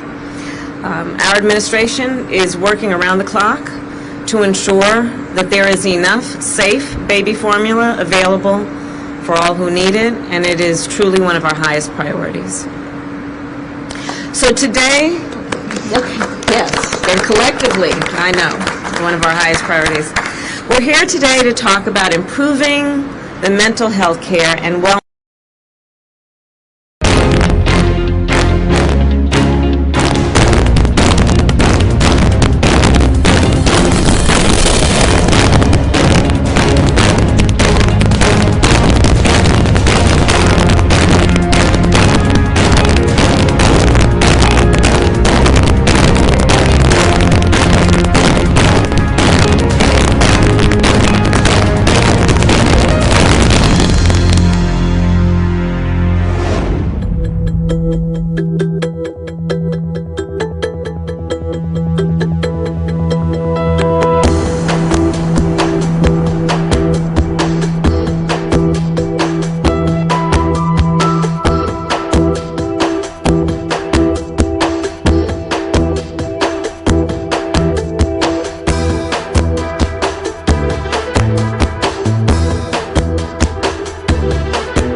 Of healthcare workers. And it is my honor to be here, of course, with our Surgeon General, Vivek Murthy. Dr. Murthy, I will say that you have done extraordinary work over your career, and in particular, you have been tireless in the fight against COVID-19. And you have been, and I have witnessed it since the first days of our administration, a trusted voice throughout the pandemic. So on behalf of our nation, thank you, Dr. Murthy. Thank you. And I'm also very proud to be here with the folks who make Children's National the outstanding facility it is, the doctors, the nurses, the healthcare aides, the hospital staff and support staff, all of you who have chosen to live a life that is a life of service, and in particular, a life that is about our children and healing them, protecting them, and caring for them in the way that you do, in the way that I know is very personal. And I will tell you, most of my career, in fact, all of my career, children have been one of my main areas of focus. What we can do to protect them, to keep them safe, to protect their well-being, and to nurture them in all the ways we know we have a responsibility as a society to do. You know, when we talk about our children, I know for this group, we all believe that when we talk about the children of the community, they are children of the community. And in that way, we should all feel a direct sense of responsibility for their well-being. When I was a young prosecutor many years ago, I saw firsthand how adverse childhood experiences can have a lasting effect on mental health. And for decades, I have fought to improve children's health and well-being. As District Attorney of San Francisco, I helped launch the Center for Youth Wellness to support children who were dealing with the effects of trauma. And as Attorney General of California, I launched a new bureau of the California Department of Justice that I named the Bureau of Children's Justice, to protect children from the types of trauma that can have lifelong effect. I believe that the work that you all do to help the children and families of this community and of our country is truly remarkable work. For many of the people who come through the doors of this hospital, they spend time here that is probably one of the most difficult times in their lives. And as doctors, as nurses, as staff, you provide life-saving medical care, and you also offer comfort at a time when it is most needed. Your compassion, I truly believe, is light in the midst of darkness often. And you do so much to take care of your patients in their time of need. Which is why I'm here to say we need to do a better job of taking care of you. The COVID-19 pandemic has, of course, brought increased attention to the mental health of workers in our healthcare system. And we have asked so much of you over the course of these last 2+ years. Some of you held the hands of those who were dying on behalf of their loved ones. All of you worked around the clock, long before we understood how COVID-19 spread or what it did to the body. And before you were even vaccinated or had protective equipment, the kind you needed, you were still here doing this work around the clock. You spent hour after hour, many in a windowless room, unable to speak about how you were feeling, or only being able to speak with a small group who truly could understand what you were going through. But you did it nonetheless. So there is an urgent need that we have, I believe, to address all of this, and to address, of course, what has resulted, the stress, the burnout, the mental health challenges that you experienced most recently because of the pandemic. Yet, I will also say, and we know, the problem existed, this burnout issue existed even before the pandemic. And I'd like to recognize and thank the unions who are here, who have long been a leading voice on this issue. And you know, the term burnout was originally coined in the 1970s by a psychologist to describe the mental repercussions he experienced while working in a clinic. The choice to dedicate your life to helping people is a noble one, but too often it requires that you sacrifice so much of yourself. In 2019, more than half of all healthcare workers reported feeling burnt out.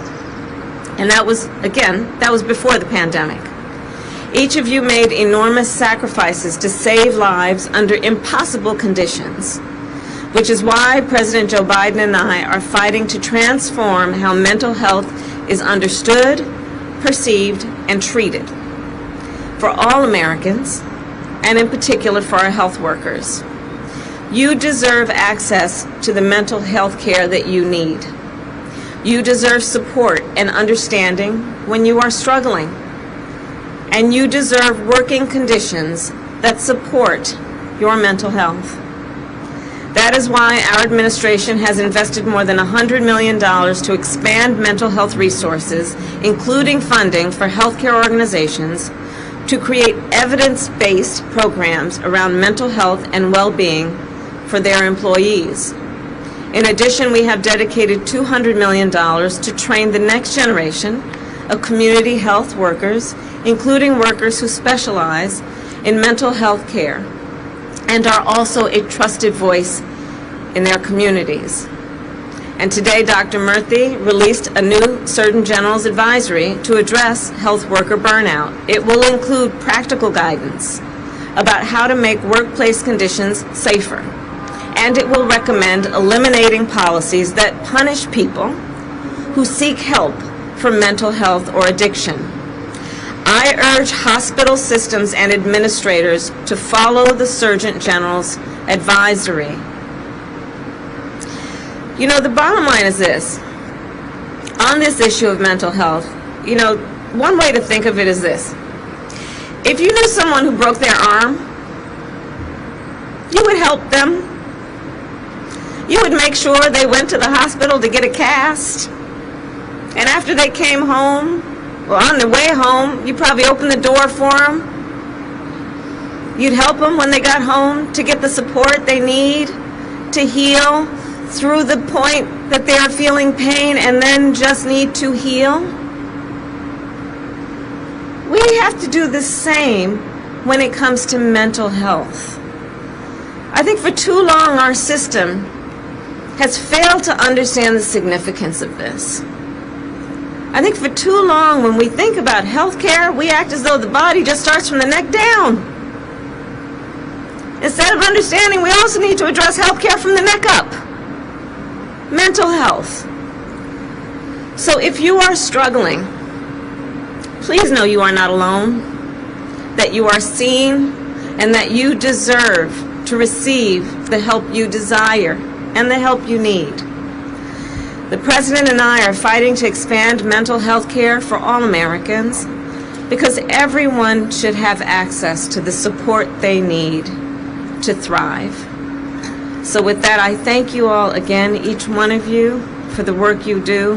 You are the angels walking among us. Thank you.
Thank you.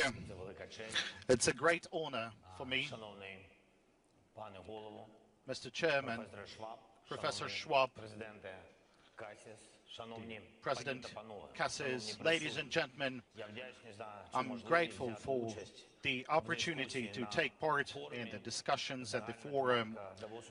The main theme for this year's Davos is history at a turning point, government policies and business strategies. This year, the words turning point appears to become more than just a rhetoric figure of speech. This is really the moment when it is decided whether brute force will rule the world. If so, the force is not interested in our thoughts, and there is no need for further meetings in Davos, as there would be no reason for that. Brute force seeks nothing but the subjugation of those it seeks to subdue, and it does not discuss, but kills at once. And Russia does that in Ukraine just as we speak today. By the way, look at the building of the former Russian house in Davos. It has been turned into a house of Russian war crimes. And this is an example of their transformation, that what Russia has done to itself by becoming a state of war criminals, and what it brings to the world. It inspires other potential aggressors to act. Instead of successful, peaceful cities, there's only black ruins. Instead of normal trade, sea full of mines and blocked ports in Ukraine. Instead of tourism, closed skies and thousands of Russian bombs and cruise missiles. This is what the world would like if that turning moment would not have a proper response from the humanity. It would resemble a large set of war crimes. So history remembers many moments when everything changed dramatically. For example, how several shots fired could kill millions of people. If those shots were fired on June 28, 1914 in Sarajevo, history remembers how much grief one person can do if it can see, it can understand that it's not been properly resisted, as it was, for example, in 1938 in Munich. Some historical twists and turns were noticeable, some not, but we always had to respond to them, trying to prepare for other historical upheavals so as to mitigate the possible consequences, or trying to heal the wounds out of catastrophes that followed one or another historical twist. And now we have a large collection of such responses. There's UN Charter with all these agencies, the OSCE, the IAEA, the WTO, and many other institutions. But are there enough of them to respond to what we have faced today? But is it possible now to try to adapt those institutions for modern challenges? Definitely not. We need to change the approach, not to respond, but to act preventively. And not only to adapt to new realities, what we have, but to create new tools, new precedents. Look at what Ukraine has already done. We have established a historical precedent for courage. We didn't listen to those who said that our defense would not hold longer than just a couple of days. We have stopped the Russian army, which was called the second largest in the world, at the cost of heavy fighting, at the cost of thousands of lives. We are gradually pushing the occupiers out of our territories. But would we have to do that if we were hard last year and a full range of sanctions would be applied against Russia preventively that would knock down any aggressor? I'm sure the answer is no. Preventing war could be guaranteed should the sanctions of the world would be preventive. and not just imposed as the response. Ukraine has set another precedent in the 3 months, a precedent for the unseen unity of the democratic world around the emotions of genuine admiration for Ukrainians' courage and around the understanding that you would need to fight for the freedom. And now hundreds of millions of citizens in democratic countries are putting pressure on governments and companies to make sure they would limit or restrain their relations with the aggressor state, with Russia, and instead to help the people who was under attack. But this is happening only now, even though Russia started its war against Ukraine back in 2014. We are grateful for this support, but if that happened back then, immediately, that unity, that pressure on governments and companies for the stake of the fight for the freedom, would Russia start this full-scale war? Would it bring all these losses upon Ukraine and upon the world? I'm sure that the answer to this question is also no.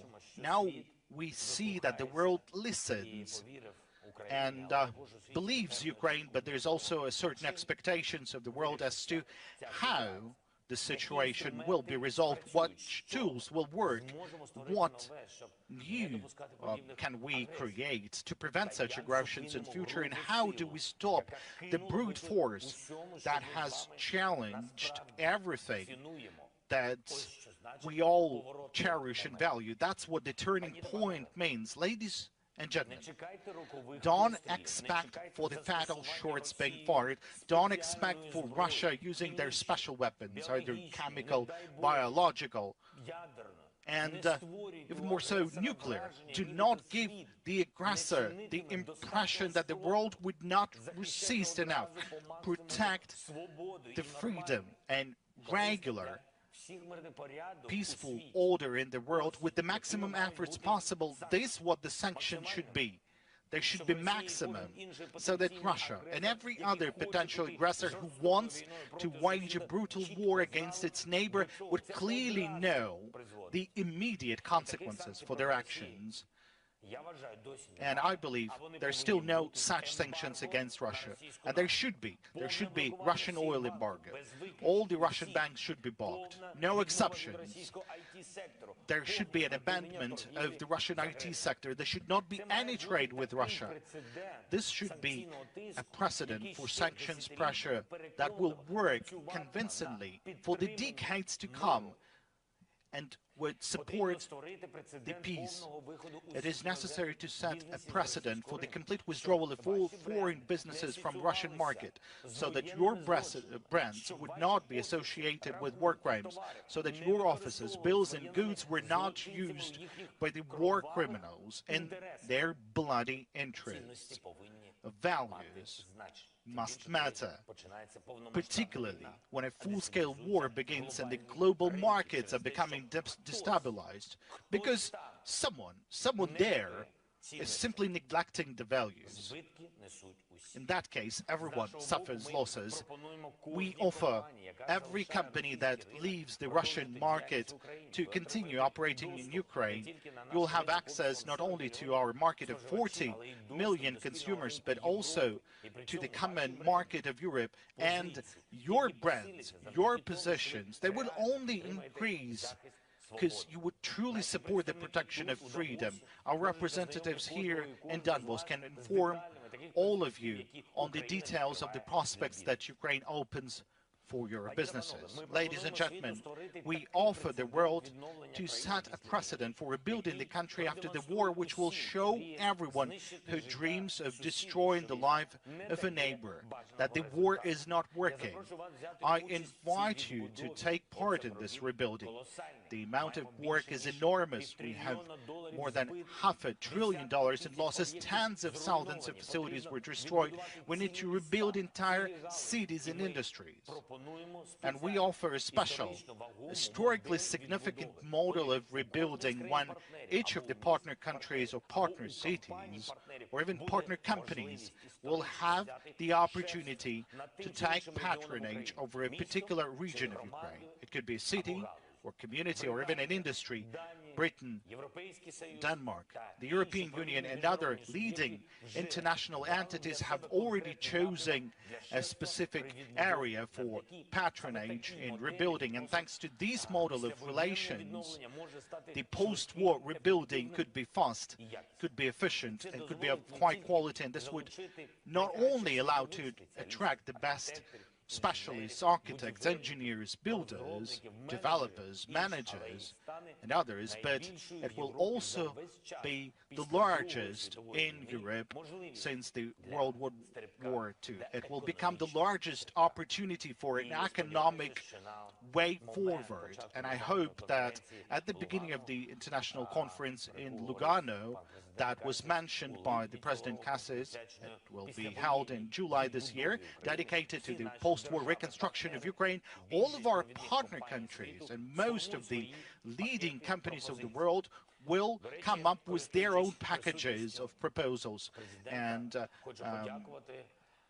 taking this opportunity, I would like to extend words of gratitude to Switzerland for organizing this conference and supporting our efforts. I would like to note the efforts of Ursula von der Leyen, particularly her proposal to establish a platform for rebuilding and reconstruction that would be managed jointly by the European Commission and Ukraine and will allow to direct the European Union resources to restore the normal life in our country. But the list of the new precedents that we need would not be complete without a few more decisions. There has to be a precedent for punishing the aggressor and for the investments in the peaceful life. The Russian assets, which are scattered in different jurisdictions, must be found. There has to be seized or frozen, and then they should be allocated to a special fund that would be used to help all those affected by the war. Of course, this is not easy, but after that, there will be definitely no motivation of every aggressor to do what Russia has done and what it continues to do. If the aggressor loses everything, then it definitely deprives him of any motivation to start the war. Let's move on. Any response to the mass famine is too late by its definition. The famine should be stopped only preventively, when it's not yet started. But now the world simply has no tool like that, and we propose to establish the Organization for Responsible and Democratic States, exporters of food products who can act with respect for human rights and global trade rules. The motivation for us is very simple. Whatever the turning points they are in history, the humanity should have a tool to protect itself against the hunger, and Ukraine is ready to provide a platform for the activities of this new organization, which is definitely an important one. And one more aspect, this war of Russia against Ukraine convinces everyone that support to the country under attack is the more valuable the sooner it is provided. Weapons, funding, political support, and sanctions against Russia. If we would have received them by 100% of our needs at once, back in February, the result would be tens of thousands of lives saved. This is why Ukraine needs all the weapons that we ask, not just the ones that we've been provided. That is why Ukraine needs funding. That's at least $5 billion per month. And all the funds that we need for rebuilding our country. This is why we have established a fund for rebuilding Ukraine called United 24. And we call upon everyone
to join this platform. For each and every donor, we will have a specific proposal how to help and where to allocate those funds, where are those priorities. The targeted nature of our work is the absolute priority. And then, under this brand, United 24, we propose to establish a global structure that can, within 24 hours, can provide sufficient support to any country that has suffered or faced a military attack, a natural disaster, or a pandemic. So we offer a new format for security guarantees based on what we have faced, what we have went through. And there must be something that sets a precedent for a timely assistance to everyone who needs it, to save lives, to save social stability, all the necessary elements for a normal economy. For example, something like a 911 service. There has to be similar service that is called United 24, which would guarantee the security on a global scale. Ladies and gentlemen, a man whose name is still well remembered, George Marshall, said the following back in 1947. He said, "Our policy is not against a country or a doctrine, but against hunger, poverty, despair, and chaos. Its goal is to revive a functioning economy in the world, to allow the emergence of political and social conditions in which free institutions can exist." These words are relevant even today. My proposals are all the same. They are designed to counter the hunger, poverty, despair, and chaos. And of course the war, which is unleashed by the Russia, and which brings nothing else but hunger, poverty, despair, and chaos to many in the world, not only to us, to Ukraine, because guaranteeing peace and stability and security requires all of us acting quickly and preventively. We should not be afraid to set new precedents, and this is what the world should learn at various turning points to which it paid a high price. This was the price for the fact that the world would only respond but not to act preventively. So now we can do it differently, finally, in the correct way. Thank you for your attention. Glory to Ukraine.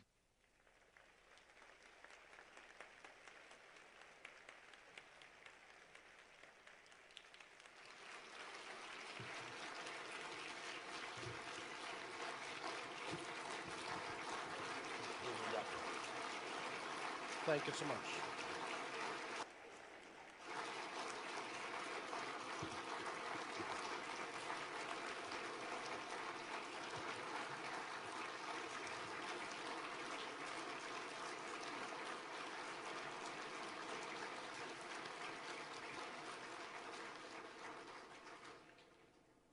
Thank you, President Zelensky. You have shown us the magnitude and the complexity of the issue and what is actually at stake. Mr. President, if I may have still two questions. The first one is the following. What is your dream? How do you see Ukraine in the future? What is your vision for Ukraine in the future?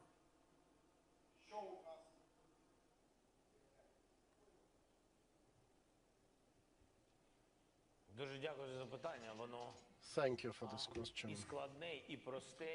A complex yet simple one, a philosophical one, and very specific one. Just to be frank, I'm myself being the president of a state at war. We already are thinking what is the Ukraine of today. Because every morning starts for me with getting the number of people who were killed in the past 24 hours. Unfortunately, according to the statistics, we've got 87 dead bodies, 87 victims today in Yasna, nearby Chernihiv, just today. So the future of Ukraine will be there, but without them. I would hate going into emotions deeply at this point, but I can tell you that our country is losing a lot today, every day. But it makes us stronger. We have to pay dearly for the freedom. We wage this people's fight for the nation, for its future, and definitely the victory is awaiting us ahead. I'm sure we will be a victorious state with unified people, unified by this victory. I'm really glad that we've resulted to be that strong.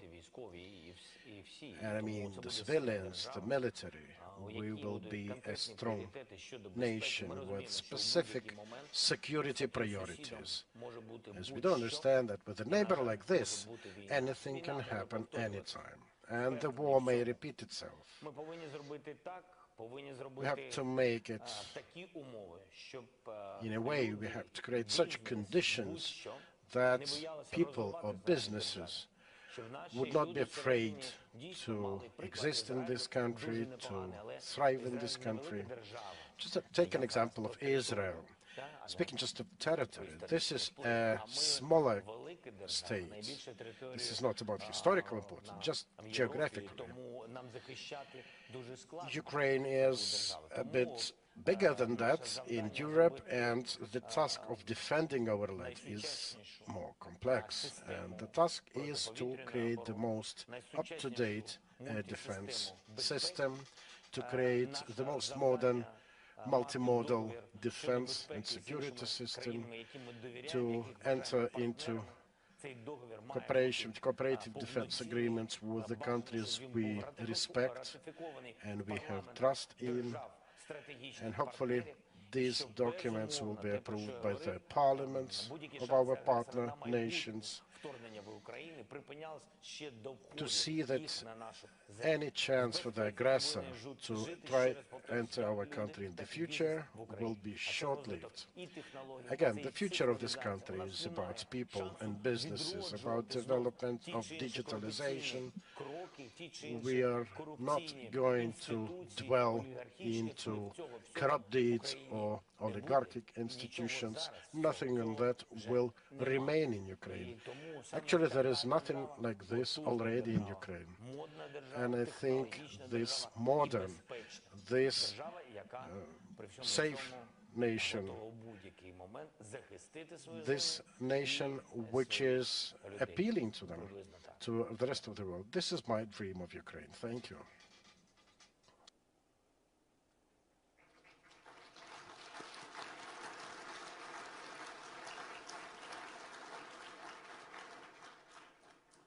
Mr. President, your country is playing a substantial role in feeding the world, if I may say so, and your exports at the moment of food products are interrupted. How can we help to restore Ukraine as a major, to fulfill its function, to be a major contributor in order to avoid a food crisis which would be so dangerous for all of us in the world and so painful? What can we do, and what can you do? What can we do for you?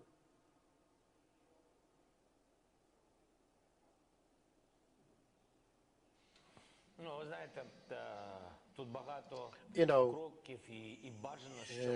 lots of steps it might entail. Best if these are in and around the country, which is happening at the moment to the larger extent. The priority matter is to deblocade our seaports. You know of our seaports being blockaded, the whole of the Azov Sea, most of the Black Sea. This has been done by the Russian Federation. And you probably know that they are stealing our grain on a daily basis. The Russian military are doing this, smuggling them by ships to other countries, and we need to react promptly on that. Our Minister of External Affairs is actively working with the peers and services in other countries. And actually, it's a tricky question itself, how you as a country can buy grains that you know for sure have been smuggled by Russians from Ukraine. So we work in this direction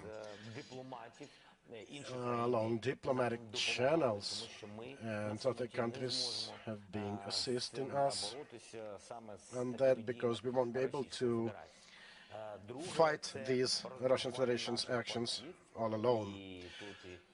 So another point is how to deblocate our ports, seaports. The European Union is engaged. I've talked to Boris Johnson, to Andrzej Duda from Poland, to Turkey, to Switzerland.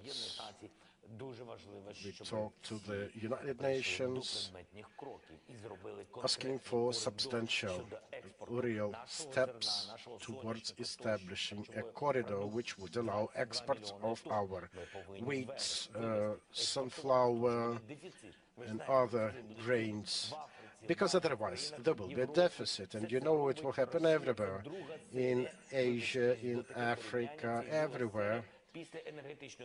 And this will be like, you know, a continuation of the energy crisis they launched the previous year.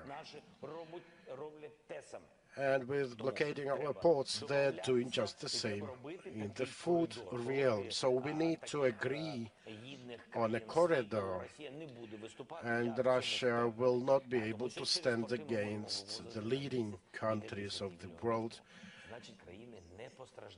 We are able to export about 10 million tons from these ports, which will mean there will be no hunger in countries. There are options of doing it by railway, but we have many leaders of our neighboring countries, our friendly countries. We are talking to them, like the Baltic states, the representatives are here today.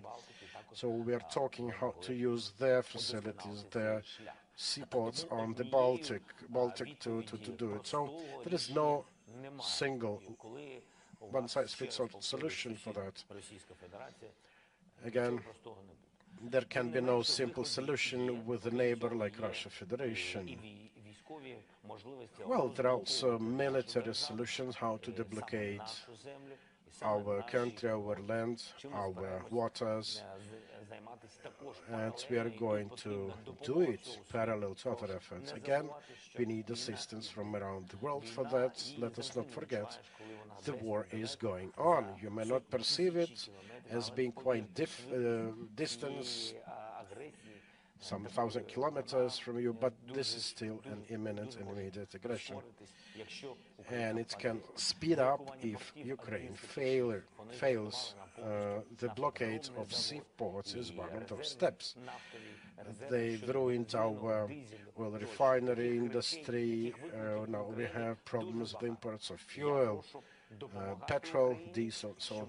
So many challenges we have to face, and I ask everyone to assist Ukraine financially and not just in terms of financing. I've explained already today that we need to deal with multiple issues and challenges like food deficits in the world and in Europe, and we have to deal with Russia. But parallel to that, our national economy has to remain operative.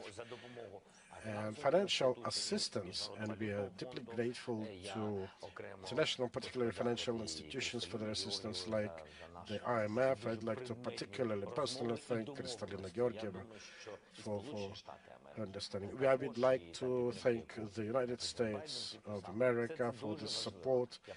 Some of the recent packages have been recently signed by President Biden. So we welcome it, but we want everything to come as fast as possible because much depends on the speed.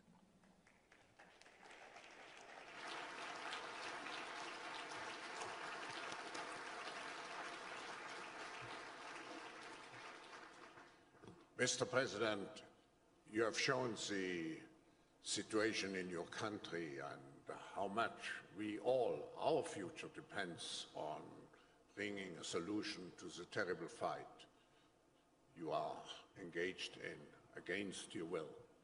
Now, you have here, Mr. President, in the hall, more than 1,000 leaders from politics and business. If you had a personal wish to each of those leaders, and if you would address individually each of those leaders, what would be your message to conclude our session today? What would be your message to each of the leaders here? Your personal message.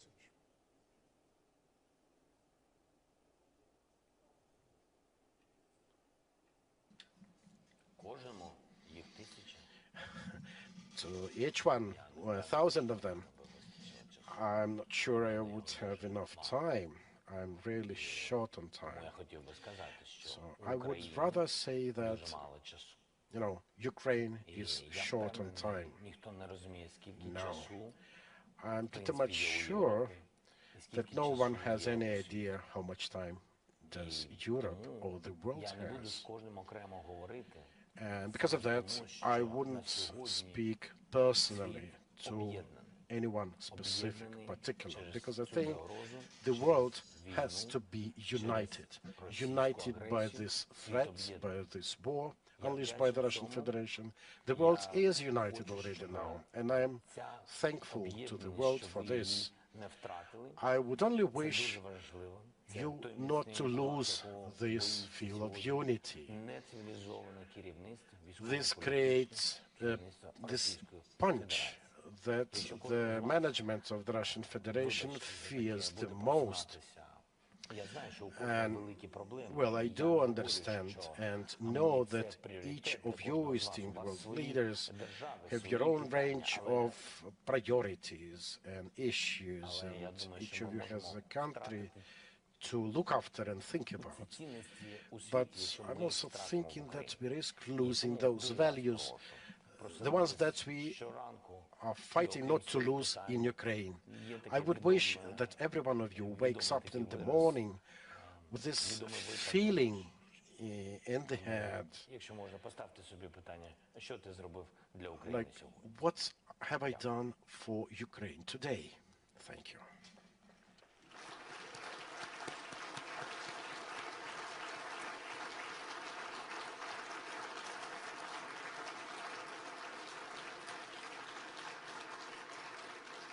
Mr. President, I can conclude this session by thanking you, by saying we are all united with you. Thank you.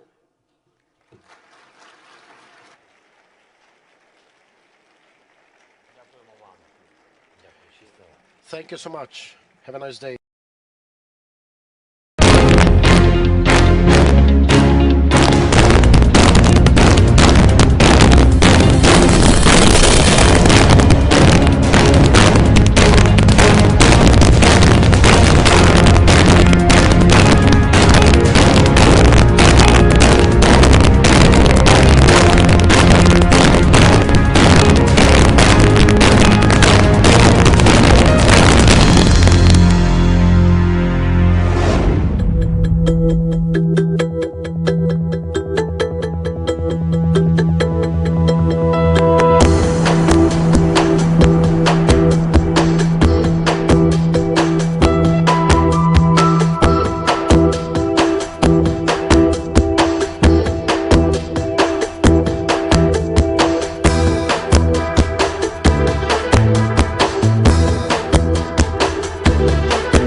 Doesn't have to be long.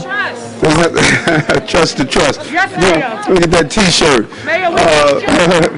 And to all of you, Bishop Taylor, in the years out in Queens, Brookline, here in Harlem, the large numbers of housing residents, a city within a city. And this doesn't have to be long, and I'm not going to be long. You know, when you talk about living in NYCHA, holding down our city for so many years, you're looking at, you know, 50 plus years, 40 plus years, 35 years, and there's only one thing that has been consistent. Everyone tried to just be philosophical while people were living in a destructive environment. And as I walk through, not only campaigning, but my days as borough president, as state senator, looking at all of these bills coming to Albany, everyone is stating year after year after year on the campaign trail of what we ought to do, what we need to do, but no one was doing. No one was doing. So we went to the residents and asked. Some of the residents said, hey, we want this model. But let's do that, as we saw in Brooklyn last week. Other residents said, we want this model, the trust. So why can't they have a menu of items that they would like to see on their facility? Why can't they have their options? And so we shouldn't take these options off the table. Let them decide what options they want to use. One thing that's clear, we need to stop playing with this. We're not getting money from the federal government this year. They're not. They already told us we are not concerned with NYCHA residents. They did not pass that $35 billion that we needed. So we must do it on our own. Here's a way to do it. The trust. Let's get the trust passed. And I want to thank our colleagues in Albany. There are those in Albany who support this. They believe it's the right thing to do. Now let's get it over the finish line so we can finally stop the years of neglect with NYCHA and keep kicking the can down the road. You heard me say over and over again that all of these problems that we're facing in our city, there are many rivers that feed the dysfunctionality that we have in our cities. We need to dam each one, but this time we have a real stream of resources that can come through the trust. Let's make this happen. And here's 3 reasons, as Brad stated, that I'm 100% on board. Number 1, you can vote in and out. If you don't want it, then don't do it. Don't do it.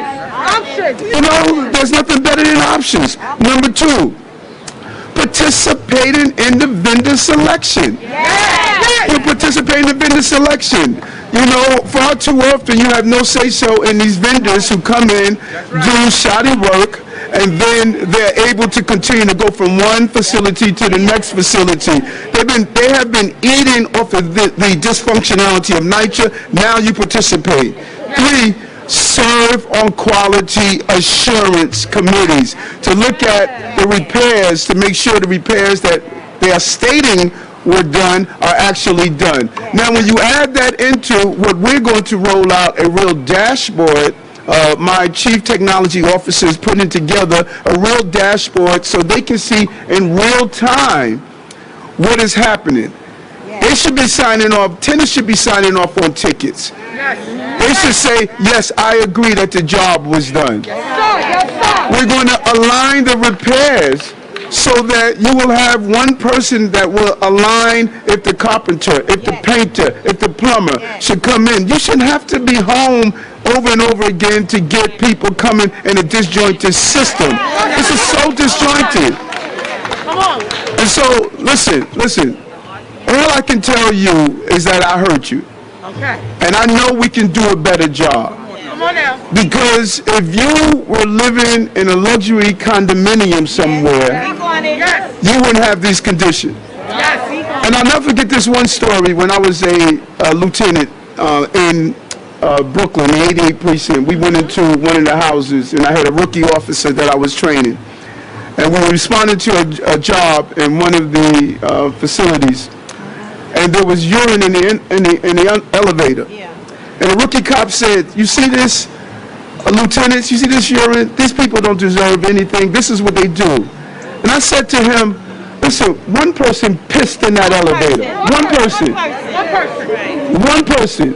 And the people who live in this building are just as upset as everyone else. But if you judge the entire residents of this building based on the action of one person, then you demonize and you're not going to give them the professionalism that you're supposed to give them. So instead of you complaining about that one person that pissed in the elevator, get a piece of paper and wipe it up and show that you're concerned about the tenants that live here. So let's not judge NYCHA by the numerical minority that don't understand. And many people who are abusive in your housing don't even come from your housing. Tell you to come.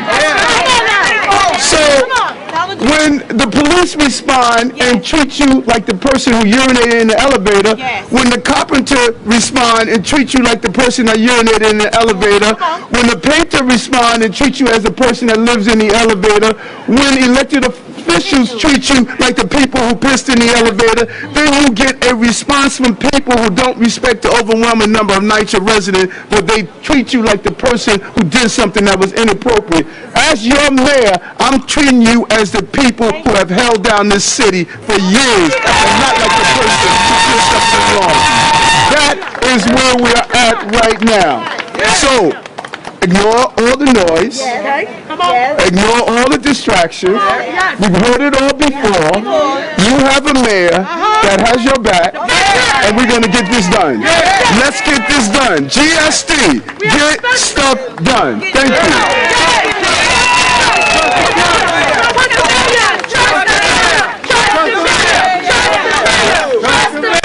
Trust the mayor. Come on. Wonderful, wonderful. Yes. Take on top is where I do my photos. Can I sneak in here? Mayor, can I sneak in here? Yes, you can. I'm in the president. I want to visit with the mayor. You want to get in? I can take a picture.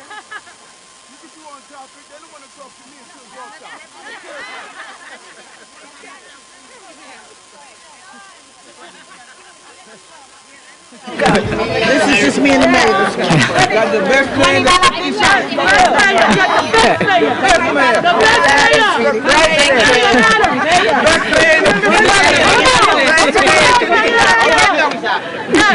That's right. Trust the trust. Trust the trust. Trust the trust. Trust the trust. Yes. Come on. There we go, brother. There we go.